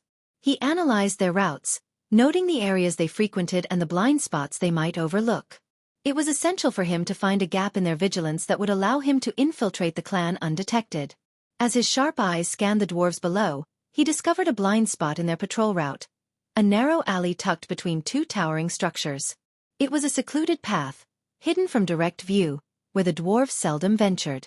Saber realized that this blind spot would be his key to accessing the clan building without raising the guards' suspicions. With stealth and precision, Saber descended from his hidden vantage point and glided towards the designated blind spot.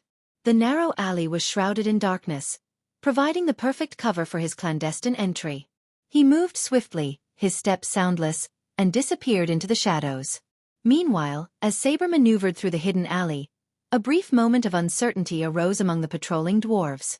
One dwarf, a hint of suspicion in his voice, turned to his companion and asked, "Did you feel something strange just now? A presence, perhaps?" His companion, slightly inebriated from a night of revelry, scoffed and brushed off the inquiry. "Ah, you've had one too many, my friend," he retorted with a chuckle. "No one would be foolish enough to challenge our clan. It's just your imagination playing tricks on you." The doubtful dwarf shrugged, convinced by his companion's dismissal. They continued their patrol, unaware that a skilled infiltrator had slipped past them and was now lurking within the heart of their clan. Saber, utilizing the blind spot to his advantage, pressed on with his mission, remaining undetected by the oblivious dwarven guards. Saber, hidden in the shadows, couldn't help but chuckle softly at the dwarves' arrogance and mockery towards the humans. "Oh, my dear dwarves," he whispered to himself, "you call them foolish while you struggle to perform your own duties with precision." Inside the majestic clan building, the atmosphere was a testament to the dwarves' meticulous craftsmanship. Elaborate stone arches adorned the corridors, leading to grand halls adorned with intricate carvings and elegant tapestries. Saber's eyes gleamed with a mix of admiration and determination as he navigated through the labyrinthine structure. His ultimate destination was the power room, the heart of the clan's operations. The dwarves had devised intricate mechanisms powered by the stored energy they absorbed from the sun through specialized grids. Saber knew that by cutting off this source of power, he could plunge the clan into darkness, effectively creating the cover he needed to locate the clan heads. Moving silently and blending seamlessly with the dark corners, Saber made his way through the bustling corridors. The dwarves carried on with their daily routines, unaware of the shadowy figure weaving through their midst. Guards stood watch at strategic points, their eyes scanning for any signs of intrusion, but Saber's supernatural grace and stealth rendered him virtually invisible. Following his mental map of the clan's layout, Saber took advantage of hidden passages and secret stairwells, bypassing guard stations without a hint of detection. The air hummed with the energy of the dwarves' industriousness, yet Saber's presence remained concealed as he drew closer to his destination. Finally, after traversing a series of dimly lit corridors and descending a spiraling staircase, Saber reached the power room. The room was bathed in an eerie glow emanating from the intricate machinery and arrays of energy cells. With deliberate precision, he assessed the mechanisms and identified the crucial power source that needed to be severed. As Saber opened the door to the power room, he was greeted by a sight that left the dwarves inside utterly shocked. Their eyes widened in disbelief, and their voices caught in their throats as they beheld the unexpected intruder standing before them. "By the beards of our ancestors!" one dwarf exclaimed, his voice tinged with fear and surprise. "What in hell is going on?" another dwarf stammered, struggling to comprehend the sudden intrusion. However, before they could gather their wits or raise the alarm, Saber sprang into action with inhuman speed and precision. With lightning-fast strikes, he incapacitated each dwarf, rendering them unconscious with swift and powerful blows. The room was filled with the thud of bodies hitting the floor, their futile attempts at resistance halted by the superior prowess of the elder vampire. The dwarves, known for their resilience and tenacity, stood no chance against Saber's supernatural abilities. His movements were a blur of speed and grace as he swiftly neutralized each dwarf with calculated strikes. The clash of his strikes against their bodies reverberated through the room, echoing the dominance of the intruder. Within moments, the power room fell into an eerie silence, disrupted only by the unconscious forms of the dwarves strewn across the floor. Saber stood amidst them, his chest rising and falling with controlled breaths, his eyes scanning the room for any signs of further disturbance. As Saber surveyed the power room, his gaze fell upon the intricate mechanism that powered the entire clan building. Golden tablets adorned the contraption, their engraved runes pulsating with energy. He knew that disabling this mechanism would not only plunge the room into darkness but also cut off the power supply to the entire building. With a resolute expression, Saber approached the mechanism, his movements graceful yet purposeful. He studied the interlocking gears, the delicate wiring, and the intricate channels that carried the energy. In a display of raw strength, he ripped apart a section of the mechanism, causing sparks to shower the room in a mesmerizing display. But disabling the mechanism entirely required more than just brute force. Saber drew upon his ancient knowledge and honed instincts to identify the vulnerable points within the system. With calculated precision, he unleashed a series of powerful punches, targeting specific junctions and conduits, severing their connections with resounding cracks. As each blow landed, the room trembled, echoing the impact of Saber's strikes. The once steady hum of energy faded into a dull silence, accompanied by the fading glow of the golden tablets. The power room, now marred by the wreckage of the disabled mechanism, was cast into darkness as the lights flickered and died. The power to the entire clan building had been severed, ensuring that Saber's presence would remain shrouded in shadows as he continued his mission.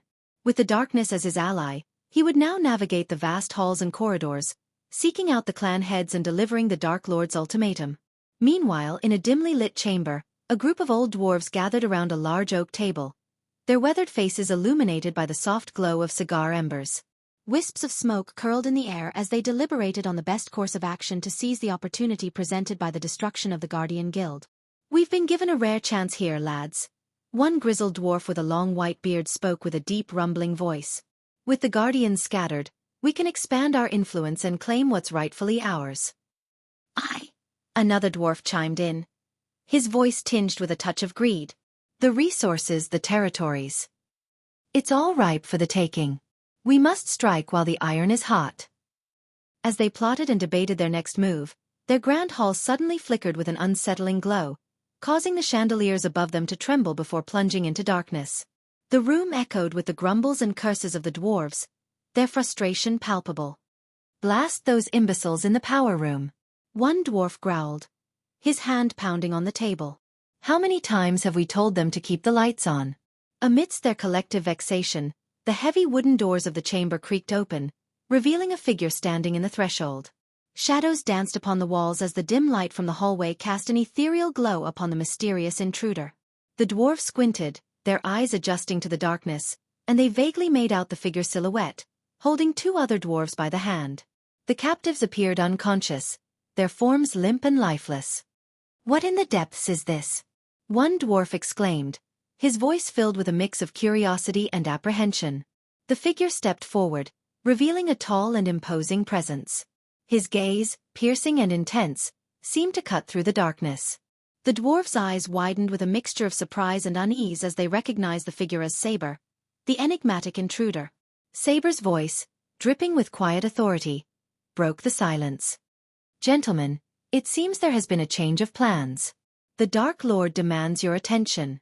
His tone held an undeniable weight, leaving the dwarves captivated by a mixture of fear and curiosity.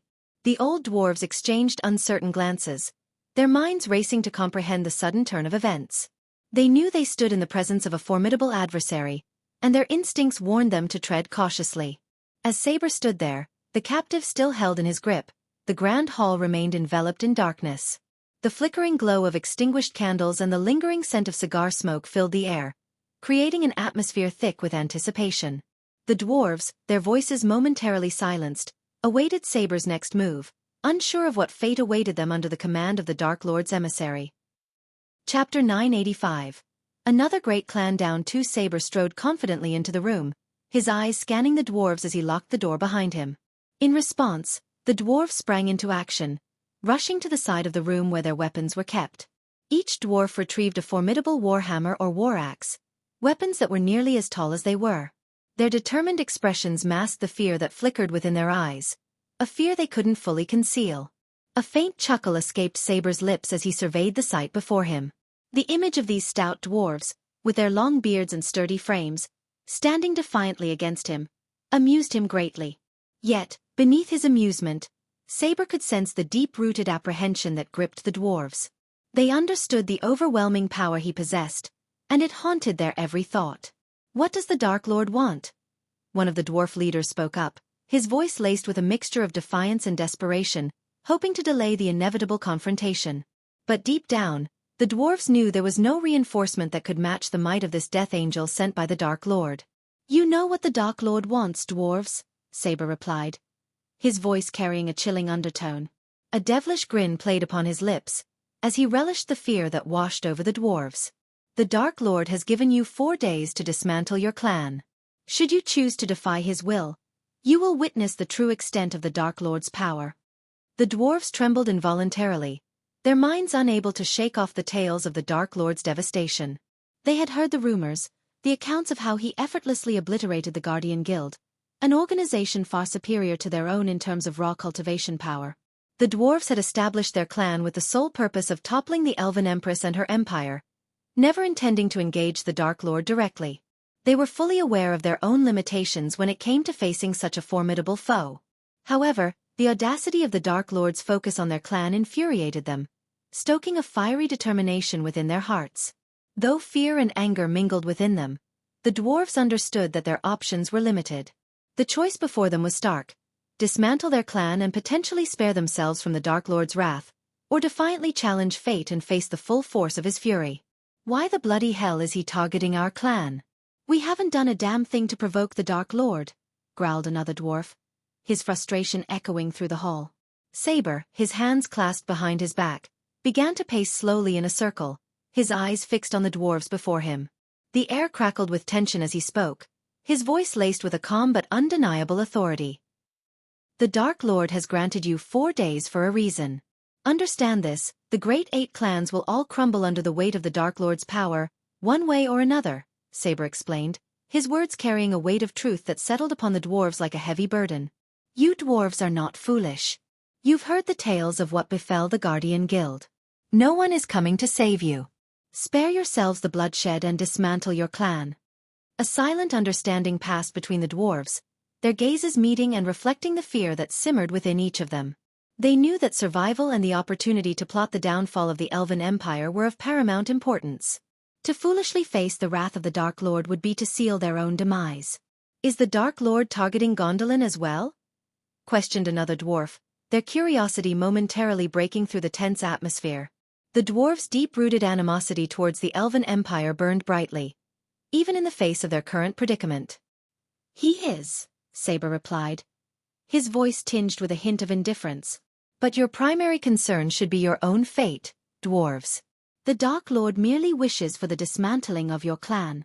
He won't impede your pursuit of vengeance against the elves. His aim is to eradicate the great 8 clans altogether." A contemplative silence settled over the room as the dwarves absorbed Saber's words. Their minds churned with thoughts of the looming threat, their hatred for the Elven Empire intertwined with the knowledge that the Dark Lord's power was not to be underestimated. "The Dark Lord may think he's invincible, but mark my words, lad. He cannot win against the Sky Hall," spoke the oldest dwarf, his voice carrying a sense of wisdom acquired over countless years. Saber's laughter echoed through the hall, a sound filled with amusement and something far colder. Where was the Sky Hall when the Dark Lord decimated the Guardian Guild?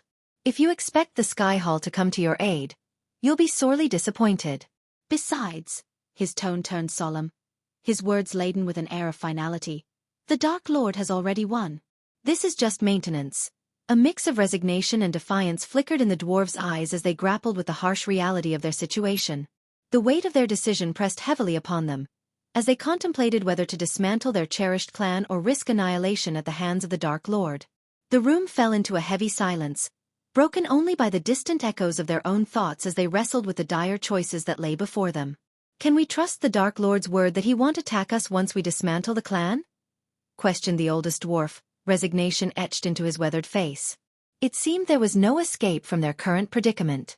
Saber's gaze remained steady as he locked eyes with the aged dwarf, his voice calm but laced with an underlying intensity. "The Dark Lord is not one to break his word, dwarf. If he desired your destruction, it would have already been swift and merciless." Coming to a halt, Saber regarded the dwarves before him, their expressions a mix of trepidation and begrudging acceptance. The atmosphere in the room grew heavy as they contemplated their options and the inevitable sacrifices they would have to make. "The Dark Lord has another request, dwarves," Saber continued, his voice carrying a note of calculation. He seeks access to the abundant mines and metal reserves you possess. He requires the necessary metals to forge armor for his growing army. I know that this proposition may appear burdensome, but consider it a small price to pay in the grand scheme of things. The oldest dwarf scoffed, a hint of frustration coloring his tone. So, he wants to extort us as well? Saber's silence spoke volumes, his deadly gaze fixated on the questioning dwarf. The air seemed to thicken with tension, causing the dwarf to wither under Saber's piercing stare. The others, realizing the gravity of the situation, exchanged uneasy glances and murmured in agreement. It seems we have little choice but to comply, another dwarf reluctantly admitted, voicing the sentiment shared by the rest of the clan. We can't stop you, but for the love of the mountain, don't clean us out entirely, added another dwarf, the frustration in his voice tinged with resignation. Saber's smile returned, though its edges held a touch of menace. Clapping his hands together, he exuded an air of twisted satisfaction. Now, if you would be so kind as to lead me to your vault, I will gather the necessary metals and leave you to make your fateful decision, Saber proclaimed, his voice carrying a mix of authority and a dark sense of finality. The dwarves led Saber to the center of the grand hall, where a round table stood adorned with various intricate carvings. Each dwarf removed a unique ring from their fingers, placing it carefully into a hollowed-out space in front of their seat. As the rings settled into their designated places, a brilliant glow emitted from each one, casting a radiant light across the room. To the astonishment of the dwarves, the round table split open with a low rumble, revealing a hidden staircase leading downward into the depths of the earth. The steps were hewn from sturdy stone, illuminated by soft torchlight that flickered eerily in the dimly lit underground path. With trepidation mingling with a glimmer of hope, the dwarves embarked on the descent, Saber following closely behind. His presence brought a modicum of reassurance as he spoke in a steady voice, attempting to calm their anxieties. Fear not, dwarves. The Dark Lord does not covet your treasures. His focus lies on the metals needed for his army's armors and swords, Saber explained, his tone carrying a note of sincerity. The dwarves exchanged glances, their curiosity piqued as they navigated the winding path. One of the dwarves, his voice laden with concern, broke the silence. We've heard rumors, tales of the Dark Lord taking many of our kin and forcing them to build his grand castle. Are these rumors true? Saber's laughter rang through the cavernous space, bouncing off the stone walls. Slaves, you say? Oh, how the rumors can twist and turn. Let me enlighten you, my dear dwarves. Those who have joined the Dark Lord's construction projects are far from being slaves. They receive a handsome sum of gold coins for their services every month, and their nights are filled with joyful drink parties. The dwarves stopped in their tracks, their eyes widening in disbelief. The notion that their kin were not mere slaves but rather well-compensated workers and revelers shook their preconceived notions. A moment of silence passed as they contemplated this revelation, their minds racing with newfound possibilities. If what you say is true, one dwarf muttered, his voice tinged with uncertainty, then there may be more to the Dark Lord than meets the eye. Saber nodded, a knowing smile playing upon his lips. Indeed, dwarves. The Dark Lord's intentions may not align with what you've been led to believe. But for now, let us focus on the path ahead. We have metals to collect and decisions to make. The dwarves' curiosity burned brightly as they continued their descent, their questions still lingering in the air. Finally, unable to contain their inquisitiveness any longer, one of the dwarves spoke up. Why is the Dark Lord going against the Sky Hall and the Great 8 clans? What is his endgame? The dwarf asked, his voice tinged with a mix of curiosity and concern. Saber, his eyes gleaming with a hint of understanding, turned to face the dwarf. The Dark Lord is not so different from you dwarves, seeking revenge against the elves who stripped you of your cultivation power, he answered. It was the Sky Hall and the Great 8 clans who instigated the conflict with the Dark Lord. He is merely defending himself and seeking justice. The dwarves exchanged knowing glances, a flicker of recognition dancing in their eyes. They had long carried the weight of their grievances against the elves, their desire for retribution simmering within their hearts. The revelation that the Dark Lord shared a similar motivation resonated with them on a deep level. Their descent through the underground path came to an end as they reached a massive iron vault, standing tall and imposing before them.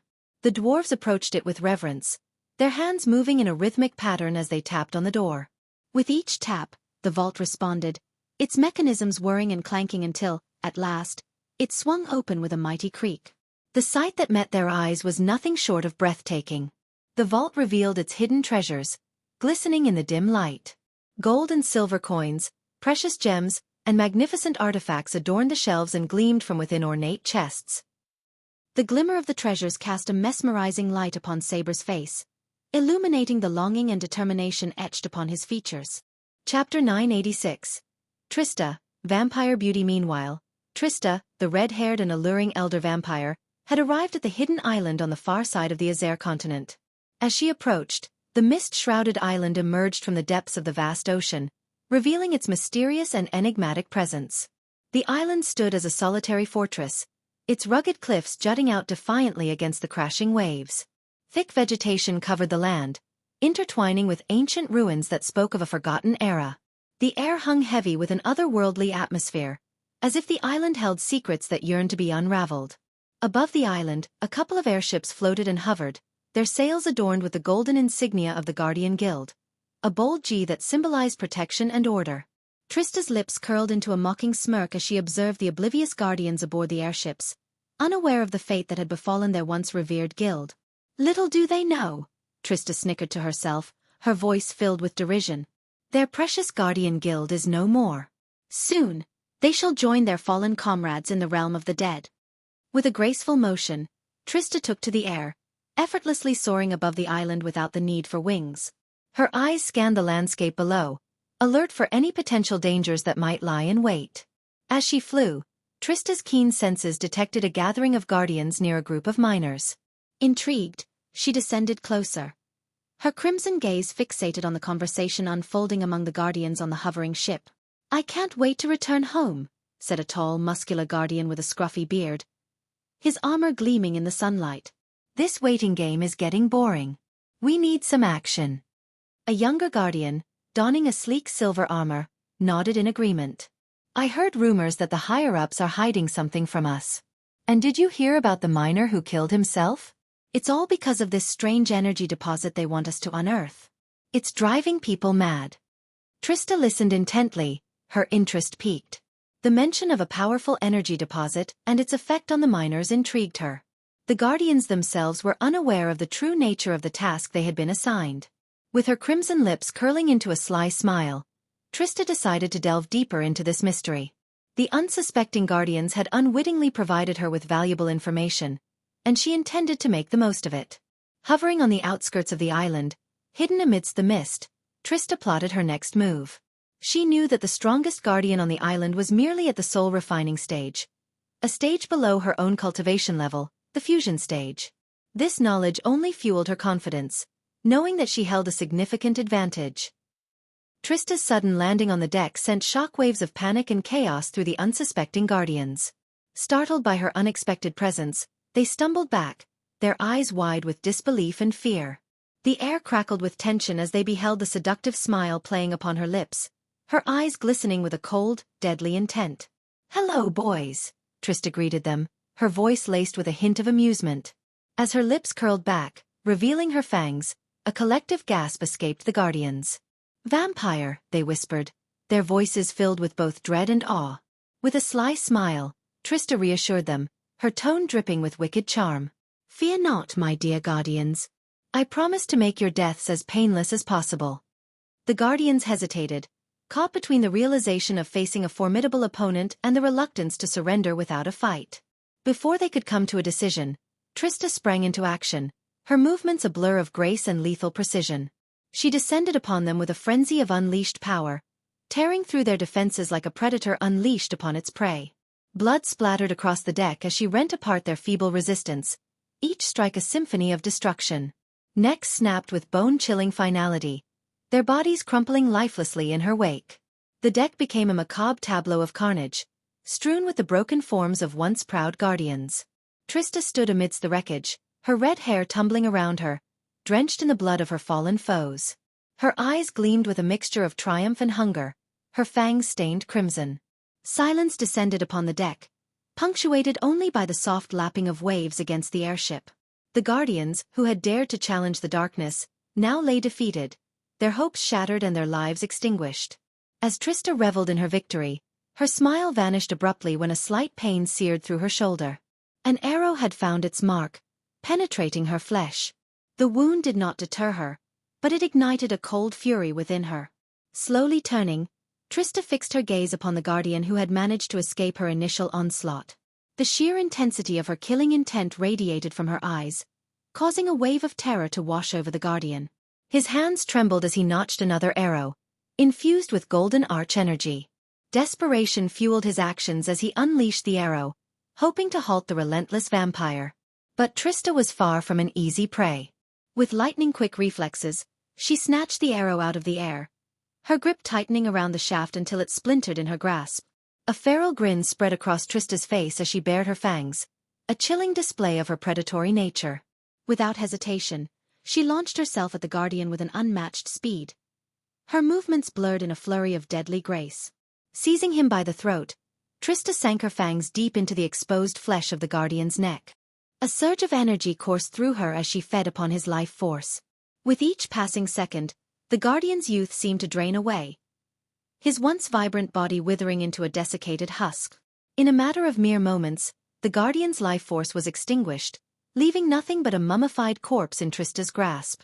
She released her grip, letting the lifeless form crumple to the deck, its vitality sucked dry. Trista wiped the remnants of blood from her lips, her eyes gleaming with a mix of satisfaction and hunger. The taste of the guardian's essence still lingered upon her tongue, fueling her power and lust for more.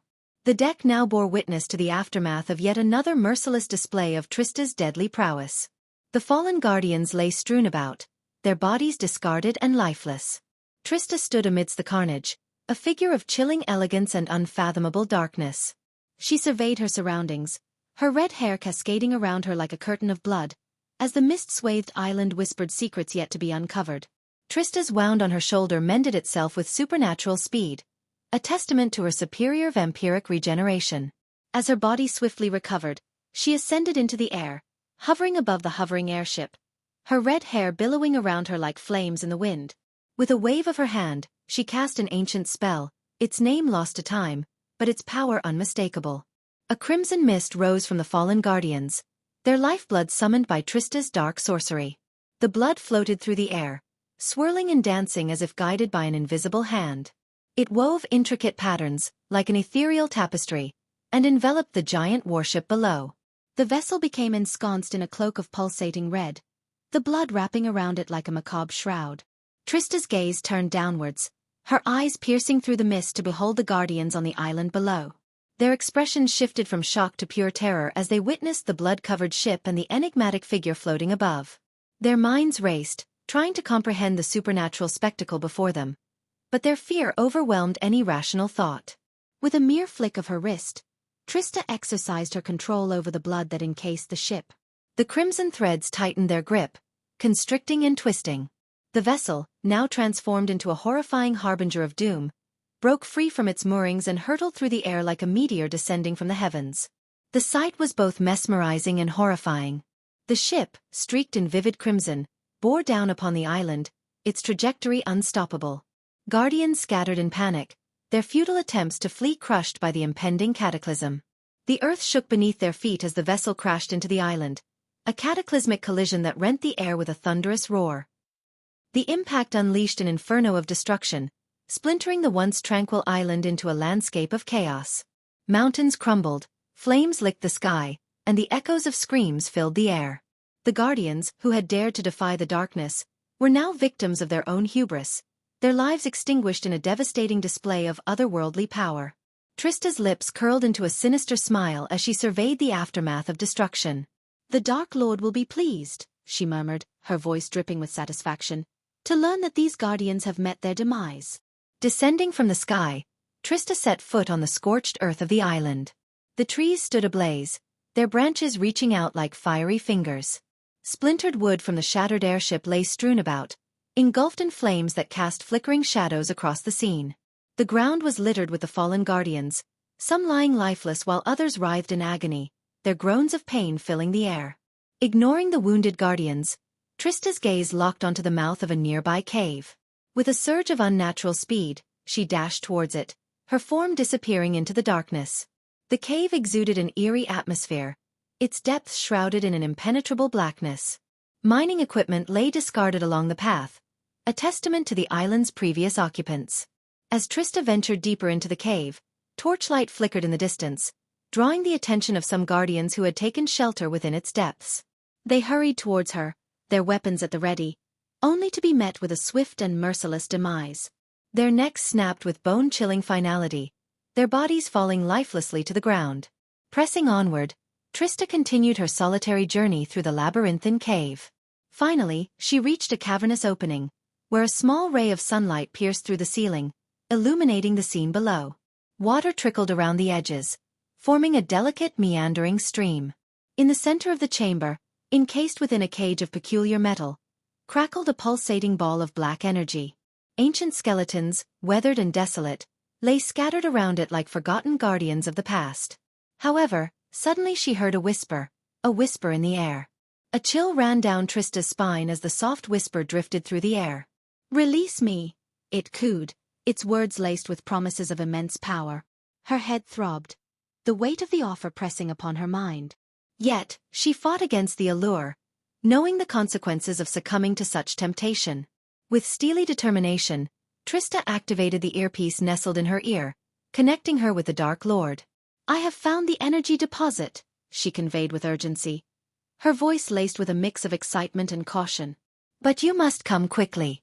There is something more. Something dangerous." Unbeknownst to the world, the clash between the Dark Lord and the ancient evil marked just the beginning of a cataclysmic battle. This energy deposit, a relic of unimaginable power, was but a precursor to the Dark Lord's rise to dominance. However, little did he know that this ancient evil, born from the depths of time, had slumbered long before even the gods and omegas existed. As these dark forces collided, the world stood on the precipice of a new era, where the fate of all living beings would be shaped by the conflict between two unstoppable forces of darkness. Chapter 987. Michael joins the ancient Dark Queen. An hour later, Michael arrived at the cave, drawn by Trista's urgent call. As he stepped into the dimly lit cavern, a sense of foreboding washed over him, for the atmosphere was heavy with an overwhelming presence of dark energy. His eyes widened in surprise as he realized the magnitude of the evil lurking within the cave. "Trista," Michael said, his voice laced with a mixture of admiration and concern. "You have done well. It is time for you to leave this place." Trista, her red hair slightly disheveled and her eyes still gleaming with the remnants of her earlier bloodlust, nodded in acknowledgement. She understood the gravity of the situation and trusted Michael's judgment. Reluctantly, she turned and made her way toward the cave's entrance, leaving Michael to face the ancient evil alone. As Trista departed, Michael's presence seemed to repel the malevolent energy that permeated the air. It was as if he possessed an innate immunity to the darkness that filled the cave. Though he could feel its weight pressing upon him, his resolve remained unyielding. With a steady gaze, Michael took a step forward, ready to confront the ancient evil that dwelled within. The lattice whispering voice, now colder and filled with anger, resonated through the cave. "Break the iron shield and release me," it demanded, its tone laced with a sense of urgency and menace. "Or face the consequences." Michael, undeterred by the threatening voice, scoffed and let out a mocking chuckle. "You cannot threaten nor tempt me," he declared, his voice firm and unwavering. "I know of your origins, and how could you call yourself a queen when you are scattered and caged like this?" The voice grew more furious, echoing with a mixture of rage and frustration. "You puny human. You have no idea who you are talking to. I am the queen of all." Michael remained resolute, his eyes gleaming with a hint of defiance. "Your claims of power may have been true in the distant past, but now you are nothing more than a shadow of your former self. Your time has passed, and you shall remain sealed within this cage." To Michael's surprise, standing before him were the remnants of Mugashuka's master and the self-proclaimed ancient being known as the Queen. During his travels through different universes, he had come across tales of the Queen, a threat that loomed over all existence. However, Michael had chosen to disregard her, for her soul had been fragmented and scattered across countless dimensions. Though her forces tirelessly sought to reunite her soul fragments and restore her power, it would take many years. Michael had more immediate concerns to attend to, and he knew he lacked the strength to face even one of the Queen's generals, let alone the Queen herself. Finding himself alone with this remnant of the Queen, Michael saw an opportunity to manipulate the situation to his advantage. With a calm demeanor and a hint of amusement, he proposed, "Since we find ourselves in this isolated space, why don't we engage in a conversation and discover that we may share more in common than you realize?" The queen's anger flared, her ancient presence seething with hostility. "You, a mere ant, dare to suggest such a thing? I should end your existence for your audacity," she retorted, her voice dripping with contempt. A sly smile played across Michael's lips as he further provoked the ancient being. "Listen to yourself. You, who now yearns for the help of a mere ant to escape this cage. It seems you find yourself in this situation because you were too much of a bitch on your time," he taunted, purposefully igniting the queen's fury. The queen's rage intensified, her anger fueling her desire for revenge. But Michael remained unfazed, his demeanor unyielding and nonchalant. In this encounter, the balance of power tilted in his favor, and he reveled in his ability to manipulate and undermine the ancient being before him. "You should know that your General Mugashiku has sought my assistance in locating the dark energy crystals, which I suspect contain fragments of your own soul," Michael stated, his voice laced with a calculated confidence. The queen's anger appeared to simmer down slightly upon hearing these words. Seizing the opportunity presented by the momentary lull, Michael continued to sway the queen's disposition. In his mind, he weighed the possibility of joining forces with her, recognizing the potential for increased strength. Furthermore, he harbored a certain empathy for the queen, as the world had labeled him as evil and dark, much like they had her. Until he could ascertain her true nature, he saw no harm in utilizing her power to his own advantage. Besides, even if he were convinced of her malevolence, he knew that his options were limited. It was a matter of utilizing her and her forces to further his own goals. "Very well, human. But let there be no mistake about who you are conversing with. While one fragment of my soul may be confined within this cage before you, countless others are not. Any of them possess the power to obliterate your very existence," the queen warned, her voice laced with a chilling authority. "Understood," Michael responded, his tone tinged with a confident arrogance. "You see, I am a god. Granted, perhaps a lesser deity compared to your esteemed presence, but a god nevertheless. The world and those who hold power in it brand those who possess great strength or wield unfamiliar powers as evil and dark. They labeled me as such and banished me to another universe. Do you now see why I suggested we might share something in common?" With his words hanging in the air, Michael observed the queen, awaiting her response. The balance between their potential alliance and the inherent dangers of their association swayed delicately, leaving their future intertwined with uncertainty. Weaklings indeed fear power, while gods revel in it, crushing those who are beneath them. The feeble-minded call what they fear evil and dark. "Regrettably, these pathetic fools have been allowed to grow and flourish," the queen replied, her tone dripping with disdain. "Yes, never underestimate the power of stupidity when it gathers in great numbers. This is where we can mutually benefit. As I am preoccupied with dealing with these imbeciles, I am unable to locate more of your scattered soul pieces. However, if you aid me in becoming stronger, as you have done with your generals, I can swiftly eradicate my enemies and expedite the search for your soul fragments," Michael proposed, his voice laced with calculated pragmatism. In response, the queen's laughter filled the cavern, an ominous sound that sent shivers down Michael's spine. The malicious echoes reverberated through the chamber, signifying an unsettling agreement. "Human, do not assume that your attempts at manipulation escape my notice. I can read your thoughts as clearly as the light of day. Even the weakest fragment of my soul possesses the capability to annihilate your entire world in a matter of seconds. Yet, I perceive the potential benefits of utilizing you to further my own aims. Furthermore, I sense an ancient power dormant within you," the queen declared, her voice tinged with a hidden sense of intrigue. A chill coursed through Michael's being as he felt the probing gaze of the ancient being, a sensation that left him feeling exposed and vulnerable. "I comprehend now why Mugashiku chose you to locate my scattered soul pieces. This dormant power within you possesses the ability to fulfill that task. However, it remains dormant, choosing to hide from its predators. At its current stage, this power is incapable of defeating them. I can assist you in awakening this power for a limited duration in exchange for your pledge." The queen's words dripped with insidious intent and an icy aura of authority. "What is it that you desire?" Michael inquired, his voice filled with a mixture of caution and curiosity. "What you behold here is not a mere fragment of my soul, but rather my energy infused with a fraction of my consciousness. I left it as a beacon to guide the way towards my other scattered soul fragments, despite being imprisoned by someone I hold utmost disdain for, the queen clarified, her voice resonating with a mix of bitterness and determination. And you wish for me to locate this soul fragment that your consciousness has discovered and deliver it to Mugashuku, Michael surmised. Yes and no. It would be prudent for you to locate my soul piece, but instead of handing over the crystal that contains it to Mugashuku, leave it within the place you refer to as the demon's grave, the queen commanded, her voice leaving no room for negotiation.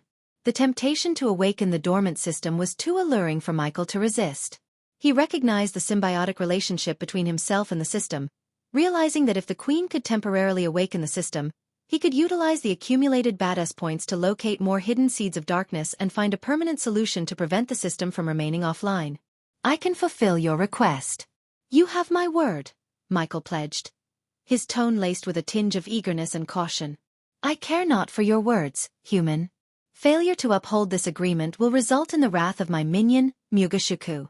You would be wise to honor your promise, the queen warned, her voice chillingly devoid of mercy. Understood, Michael replied. A brief silence enveloped the cavern, broken only by the queen's voice as she continued to speak. Absorb my energy, and it shall awaken your dormant power, the queen commanded, her words carrying a commanding authority. Suddenly, a pulsating sensation surged through Michael's mind, a familiar hum signaling the reawakening of the system. To his surprise and elation, he heard the long-lost voice of the system once again. System rebooting. Unknown power has overridden safe mode. Energy absorption has commenced. The queen's voice echoed with a commanding tone as she issued her next instruction. Destroy the cage, human. Break the constraints that hold my energy captive, she commanded, her words laced with a mix of authority and anticipation. Michael's instincts compelled him to obey, his mind filled with a surge of dark energy. Beams of darkness shot forth from his eyes, their intensity growing with each passing moment. With a tremendous burst of power, the beams struck the metal cage, shattering it into countless fragments. The once imprisoned energy, now liberated, radiated with a strange aura, as if undergoing a transformation. If the system had remained offline and silent, Michael's initial instinct would have been to exercise caution and avoid breaking the cage that held the queen's energy. His analytical mind would have evaluated the potential risks and consequences of such an action. However, the awakening of the system introduced a new element into the equation. Its whispered guidance and subtle influence, coupled with Michael's trust in its judgment, shifted his perspective. The system's suggestion to break the cage and absorb the energy resonated with his deepest instincts, convincing him that it was a necessary and advantageous course of action. In this symbiotic relationship between man and system, their combined instincts and the whispered promises of power led Michael to make the fateful decision to shatter the cage and embrace the queen's energy.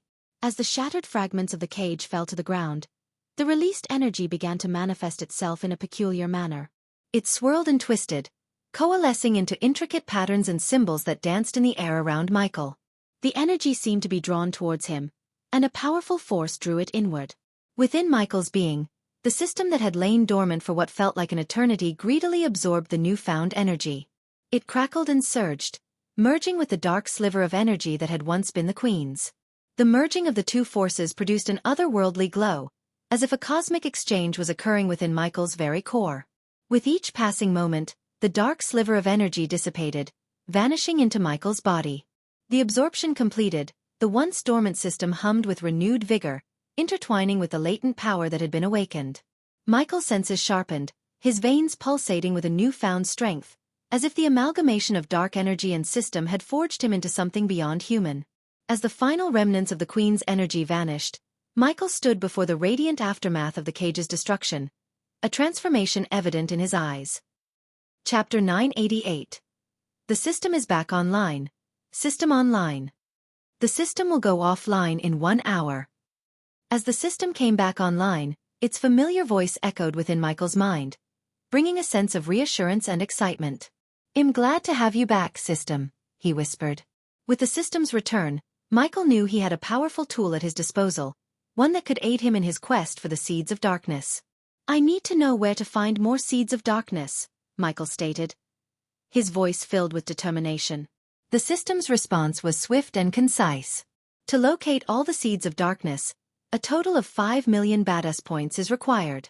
Once the points are paid, I will provide you with a comprehensive map containing their locations. Michael paused for a moment, considering the significance of the task at hand. He had worked tirelessly to accumulate his badass points, and now they would be put to the ultimate test. With a resolute nod, he replied, "Agreed, points deducted. Transfer complete. Map containing the locations of the seeds of darkness has been added to your system storage." A surge of satisfaction coursed through Michael's veins as he felt the weight of the task ahead. The map would be his guide, leading him to the hidden sources of power and darkness. And system. Do you recall the Phoenix project we previously discussed? It seems that the time has come for its completion, Michael remarked, his voice tinged with a hint of anticipation. Although I hope it won't be necessary, I have a feeling that I might need it soon. The system is capable of completing the Phoenix project, but a total of 10 million badass points is required for its execution.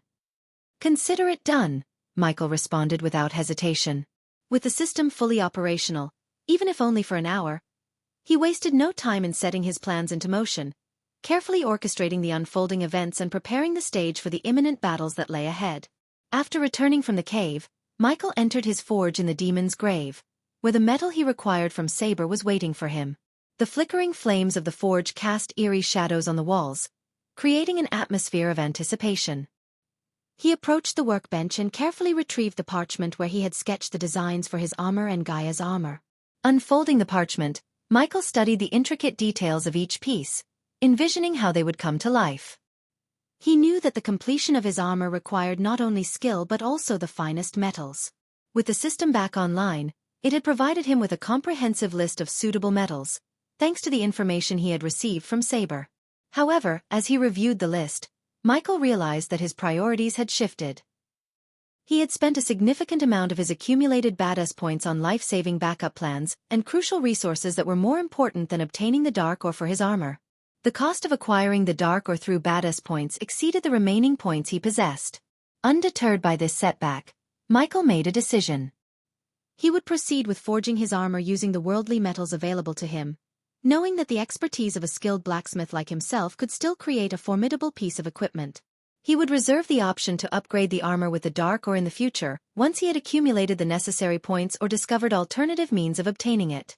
With resolute determination, Michael began gathering the required materials, carefully selecting the metals that possessed the desired properties and strength. Igniting the forge with a wave of his hand, he set the temperature to the perfect level, allowing the metals to heat and soften. As the flames danced and the heat intensified, Michael wielded his hammer with practiced precision, shaping the metals according to the design he had sketched. Each strike echoed through the forge, resonating with his unwavering determination. Hours turned into days as Michael tirelessly worked on his armor, meticulously crafting each piece with unwavering attention to detail. The clang of metal against metal filled the air, harmonizing with the rhythmic beating of his heart. With every strike, he poured his essence into the creation, infusing the armor with his dark energy. Throughout the forging process, thoughts of Gaia lingered in Michael's mind. He knew he had to fashion armor worthy of his soon-to-be wife, a reflection of her strength and beauty. He took a moment to sketch the design for Gaia's armor, ensuring that it complemented his own while also capturing her essence.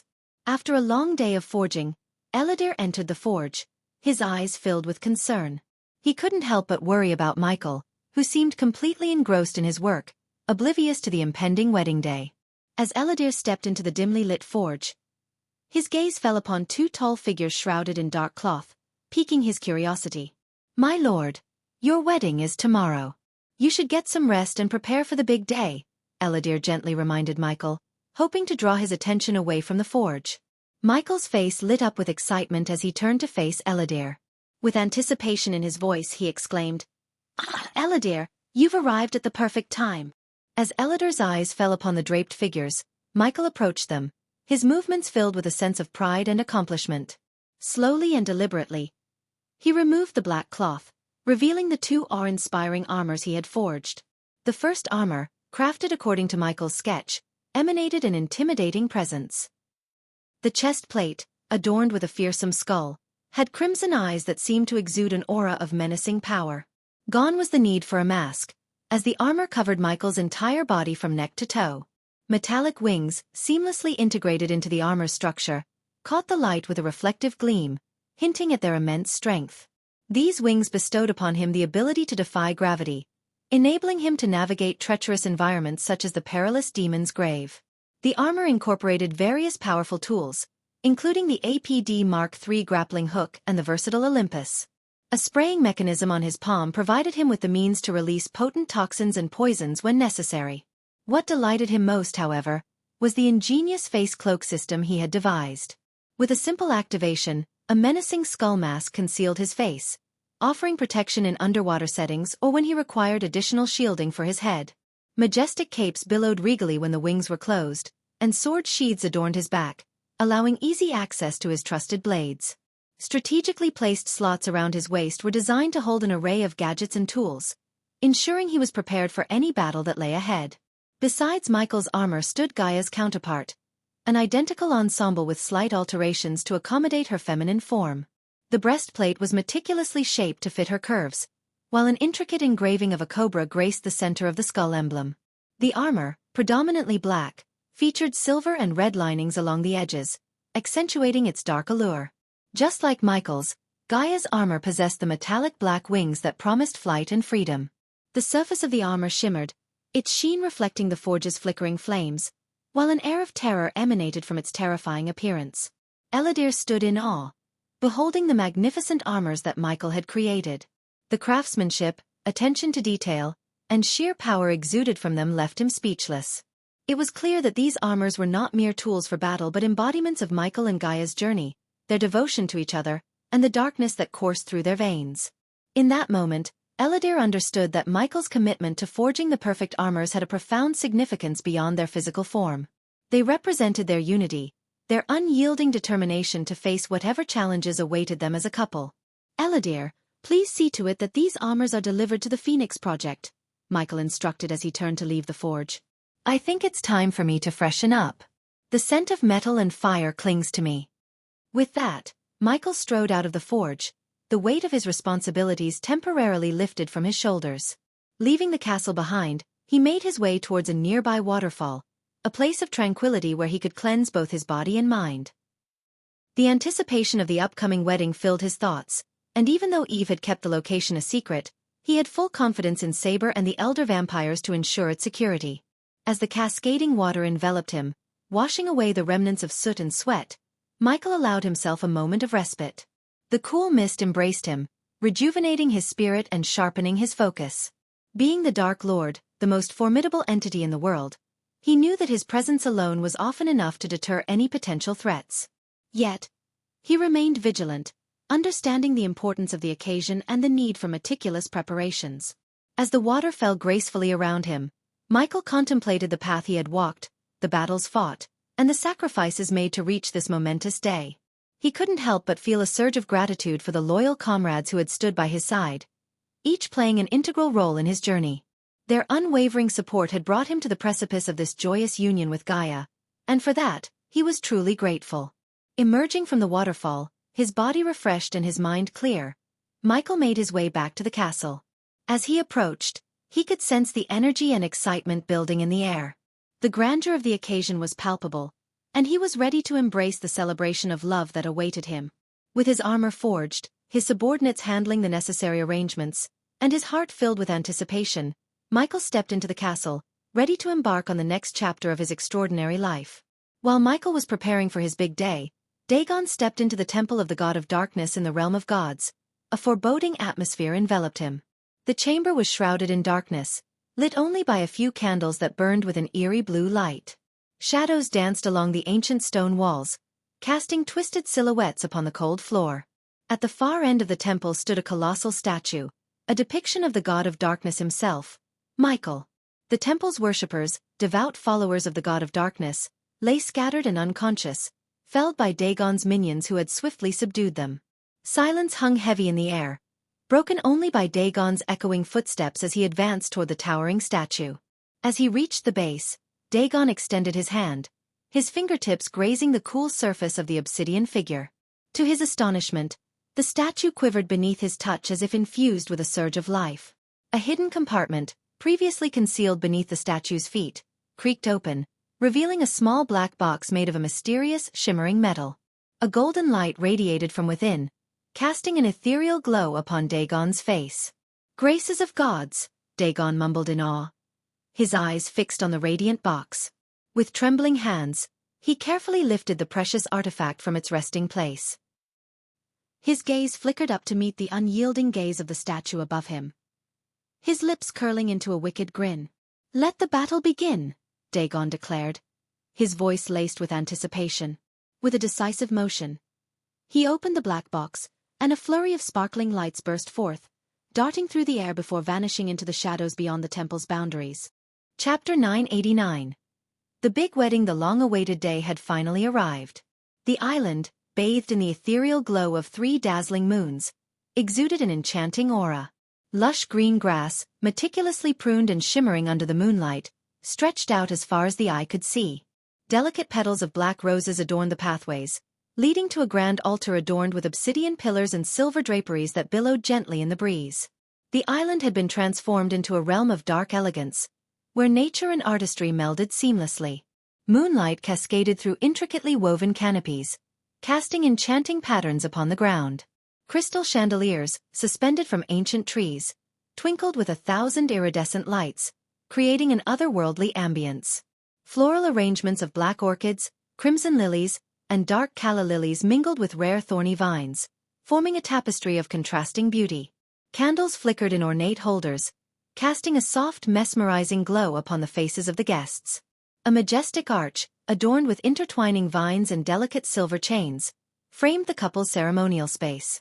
At its pinnacle, a magnificent black opal, glowing with an inner fire, stood as a symbol of eternal union. As the guests arrived, they marveled at the breathtaking scene that unfolded before their eyes. They found their seats upon silver-padded chairs, their backs adorned with midnight blue satin bows. Soft, haunting melodies filled the air as skilled musicians played haunting melodies on stringed instruments. From the edges of the island, the sapphire waves of the dark sea lapped gently against the shore, harmonizing with a symphony of love and celebration.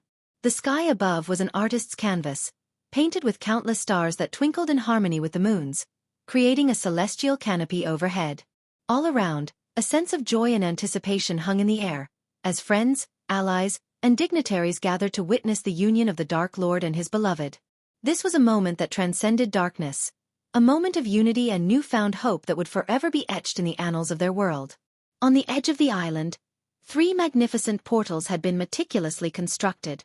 The first, larger and adorned with swirling obsidian patterns, awaited the arrival of the Dark Lord himself. The second, adorned with delicate silver and gold filigree, stood ready for the radiant entrance of the bride, Gaia. The third, for the esteemed guests, shimmered with a translucent energy, inviting them to step into the realm of enchantment. Only the closest friends and family of the Dark Lord and Gaia had received the honor of an invitation. As the portals hummed with power, a sense of anticipation rippled through the air. The array of arrays and protective runes, intricately etched into the ground around the island, glowed softly, serving as both a decorative element and a security measure. Among the first to emerge from the guest portal was Cindy, her eyes sparkling with excitement. She was accompanied by Claire, a striking beauty with cascading blonde hair, who guided her gently towards their designated seating. Raylene, Cindy's mother, exuded elegance as she walked gracefully alongside them, her presence commanding attention and respect. Saber, a trusted ally and confidant of the Dark Lord, strode with a dignified eye. Tiberius, a formidable warrior with a quiet strength, stood tall and proud, his attire a perfect blend of regality and power. Delar, the imposing orc, his rough exterior softened by a touch of sophistication, made his way towards the seating area with a determined stride. Each guest, dressed in their finest attire, showcased a unique blend of elegance and individuality. They moved with grace and purpose, their footsteps punctuated by the gentle rustle of rich fabrics. Laughter and whispers filled the air as old friends greeted one another, their anticipation growing with each passing moment. As they took their seats, the island became a tapestry of colors and personalities, a gathering of those closest to the Dark Lord and Gaia. The stage was set, the scene beautifully orchestrated, as they awaited the arrival of the Dark Lord and his radiant bride. The guests looked around in awe, their eyes wide with wonder at the breathtaking beauty of the island and its enchanting decorations. Trista, her voice filled with admiration, remarked, Eve has truly outdone herself. This is a sight to behold. Saber nodded in agreement, his usually stoic expression softened by a genuine smile. Indeed, she has poured her heart and soul into making this day unforgettable. Tiberius, his gaze fixed on the intricate details, marveled. I've never seen anything quite like this. It's as if we've stepped into a realm of pure magic. Arya, her voice filled with excitement, added, every little detail, from the sparkling lights to the delicate flowers, it's like a dream come true. Raylene, her eyes shimmering with pride, turned to Claire and said, you and Eve have done an exceptional job. This is beyond anything I could have imagined. Claire blushed modestly, her voice tinged with gratitude. Thank you, Raylene. It was an honor to assist in creating this magical ambience. As the guests marveled at the decorations, their attention was momentarily drawn to a flicker of movement in the sky. Trista's eyes widened as she whispered, do you see them? Saber nodded, his voice barely audible. The Vampire Death Squad members, concealed from prying eyes. They're the Dark Lord's last line of defense, vigilant and prepared for any unexpected turn of events. Gibson, Corey, Titus, Optimus, and Ricky exchanged impressed glances, their voices filled with awe. Such attention to detail and thoughtfulness, Gibson remarked. Indeed, Corey agreed. It's clear that no expense was spared in creating this grand spectacle. Titus added, the Dark Lord and Gaia truly deserve nothing but the best on their special day. Optimus, his voice filled with admiration, stated, I'm honored to be part of this celebration. It's like stepping into a fairy tale. Ricky nodded, his eyes reflecting the shimmering lights surrounding them. I couldn't agree more. This island and the atmosphere. It's simply magical. As the guests continued to explore the enchanting setting, their expressions mirrored a shared sentiment of amazement and gratitude. This was a momentous occasion, a testament to love and unity, where every detail had been carefully crafted to create a truly unforgettable experience. Cindy, her eyes sparkling with excitement, tugged at Raylene's sleeve and exclaimed, Mommy, Ghost and Gaia are going to look so beautiful as husband and wife. I want a wedding like this when I grow up. Her innocence and enthusiasm brought smiles to everyone's faces. Claire, unable to contain her amusement, knelt down to Cindy's eye level and teasingly remarked, Well, Cindy, we'll have to find you the perfect Prince Charming when the time comes. Trista playfully joined in, adding, But we won't let you get married just yet. You're too young. Gibson, Corey, Titus, Optimus, and Ricky chuckled at the adorable exchange, their laughter blending with the gentle waves crashing against the shore. Gibson ruffled Cindy's hair affectionately, saying, You have plenty of time, little one. Enjoy being a child for now. Cindy pouted playfully, crossing her arms and retorting, But it's so pretty. I want a big wedding with flowers and lights just like Ghost and Gaia's. Her determination and enthusiasm brought warmth to their hearts. Raylene, her voice filled with love and amusement, hugged Cindy tightly. One day, sweetheart, you'll have the wedding of your dreams. But for now, let's enjoy this beautiful celebration and make wonderful memories together. As the guests laughed and shared in the joyful banter, the innocence of Cindy's wishes reminded them of the preciousness of youth and the magic of love. They cherished this moment, knowing that it would be a memory to hold dear for years to come. When the anticipation reached its peak, the atmosphere crackled with excitement.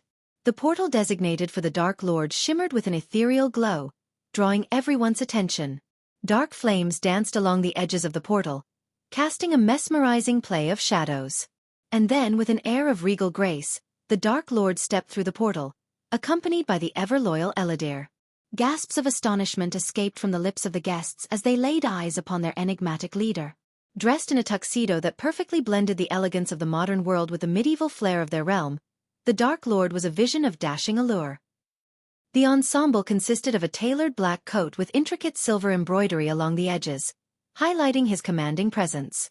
The coat cascaded down to his knees, accentuating his lean physique and regal stature. Beneath the coat, he wore a crisp white shirt, its collar adorned with a black silk cravat elegantly tied in a knot. His pants were a deep shade of charcoal, tailored to perfection, while his black leather boots added a touch of rugged sophistication. But it was the Dark Lord's transformation that truly left everyone stunned. He had shaved his stubble beard, revealing a chiseled jawline, and his shoulder-length black hair was carefully pruned, framing his face with a captivating allure. His piercing eyes held a glimmer of both power and vulnerability, captivating the hearts of all who beheld him. As whispers of awe and admiration spread through the guests, a collective realization washed over them. The Dark Lord, their feared and revered leader, was not only a formidable force but also a man of breathtaking handsomeness. The contrast of his dark aura with his striking appearance created an irresistible magnetism, leaving everyone mesmerized. In that moment, the beauty of the island and the grandeur of the wedding faded into the background. All eyes were fixed upon the Dark Lord, their hearts quickening at the sight of this unexpected and captivating transformation. Whispers of admiration and disbelief floated through the guests, their voices tinged with awe and astonishment. "Have you ever seen him look so handsome?" Trista murmured, her eyes never leaving the Dark Lord. Arya nodded in agreement, a dreamy smile playing on her lips. "I've always known he was powerful, but this is something else entirely. He's positively enchanting." Raylene, unable to contain her amazement, leaned in closer to Claire. "Is it even possible for someone to be that attractive? Gaia is a lucky woman." Claire chuckled softly, her eyes twinkling with mischief. "I think every woman in this room is feeling a little jealous right now. Who could resist such a lure?"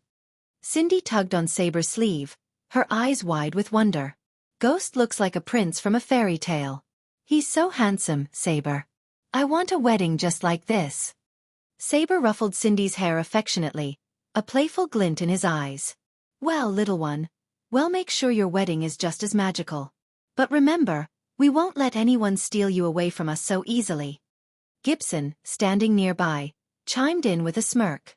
"Sorry, Cindy, but you're stuck with us. No one else can match up to your awesomeness." The guests laughed, the joyous sound filling the air as they reveled in the enchanting atmosphere and the captivating presence of their Dark Lord. Each conversation, filled with admiration and playful banter, echoed the unanimous sentiment. The Dark Lord was a vision of unparalleled handsomeness, capturing the hearts of all who beheld him. Time seemed to stand still as the portal of the bride shimmered with a radiant golden light. Anticipation filled the air, and all eyes turned toward the glowing portal. Through the ethereal haze, Gaia emerged, a vision of exquisite beauty. Gasps of admiration escaped the lips of the guests as they beheld her. Gaia's flowing black hair cascaded down her shoulders, complementing her flawless complexion and accentuating her striking features. Her eyes sparkled with a mixture of excitement and love, while her elegant posture exuded grace and confidence. Gaia wore a gown that seemed to have been woven from moonlight itself. The dress hugged her curves delicately, before cascading into layers of ethereal white fabric that trailed behind her. The bodice was adorned with intricate silver embroidery, shimmering like stardust, and delicate lace sleeves draped gracefully over her arms. The gown's neckline dipped modestly, accentuating her collarbones and drawing attention to the radiant smile that graced her lips. The guests were captivated, their breaths held in awe, as Gaia glided down the aisle, her every step a testament to her beauty. Michael stood at the altar, his heart racing, his eyes fixed on his radiant bride. For a moment, he was rendered speechless, his gaze locked with hers. Claire, standing beside Trista, leaned in and whispered, her voice filled with wonder, "She's like a goddess. So stunning, it's almost unreal." Trista nodded, her voice filled with admiration. "He is a lucky man. She's the epitome of elegance and beauty." Saber, his eyes never leaving Gaia, leaned towards Raylene. "Look at her, Raylene. She's like a celestial being. I've never seen a bride more radiant." Raylene, her voice filled with emotion, replied, "She's the perfect match for our Dark Lord. They are truly meant for each other." Adelia, with a proud and gentle expression, walked alongside her daughter down the aisle. Vidora, perched gracefully on Adelia's shoulder, seemed to radiate a sense of calm and wisdom, her presence adding a touch of enchantment to the scene. All eyes were fixed on Gaia and Michael, their gazes locked, as if the world around them had faded into insignificance. The guests watched in awe as the bride and her mother made their way towards the awaiting Dark Lord. Gaia's every step exuded grace and elegance, her eyes sparkling with anticipation and happiness. The soft rustle of her wedding dress seemed to harmonize with the gentle breeze, lending an ethereal quality to her movement. Adelia, her face beaming with motherly pride, guided Gaia with a gentle touch, offering both support and love. Michael stood at the altar, his eyes never leaving his bride. A sense of wonder and admiration filled his gaze as he took in the vision before him. In that moment, it was as if time stood still, and the world existed solely for their union. The guests observed this tender exchange, their hearts swelling with joy for the couple. Whispers of awe and appreciation rippled through the crowd as they witnessed the profound connection between Gaia and Michael. Claire, her voice filled with emotion, turned to Arya beside her. "Look at them, Arya. They are meant to be together. Such love and devotion." Arya nodded, her eyes misty with tears of happiness. "Yes, Claire. It's as if they were destined to find each other. They look absolutely mesmerized by one another." The atmosphere was charged with a mixture of anticipation, love, and enchantment. As Gaia drew closer to Michael, the air seemed to shimmer with the palpable energy of their union. It was a moment of profound beauty and significance, one that would forever be etched in the memories of all who bore witness to their love. You're tuning in to the Wisdom Diary YouTube channel. Don't forget to subscribe and join us on this journey to catch the most captivating stories.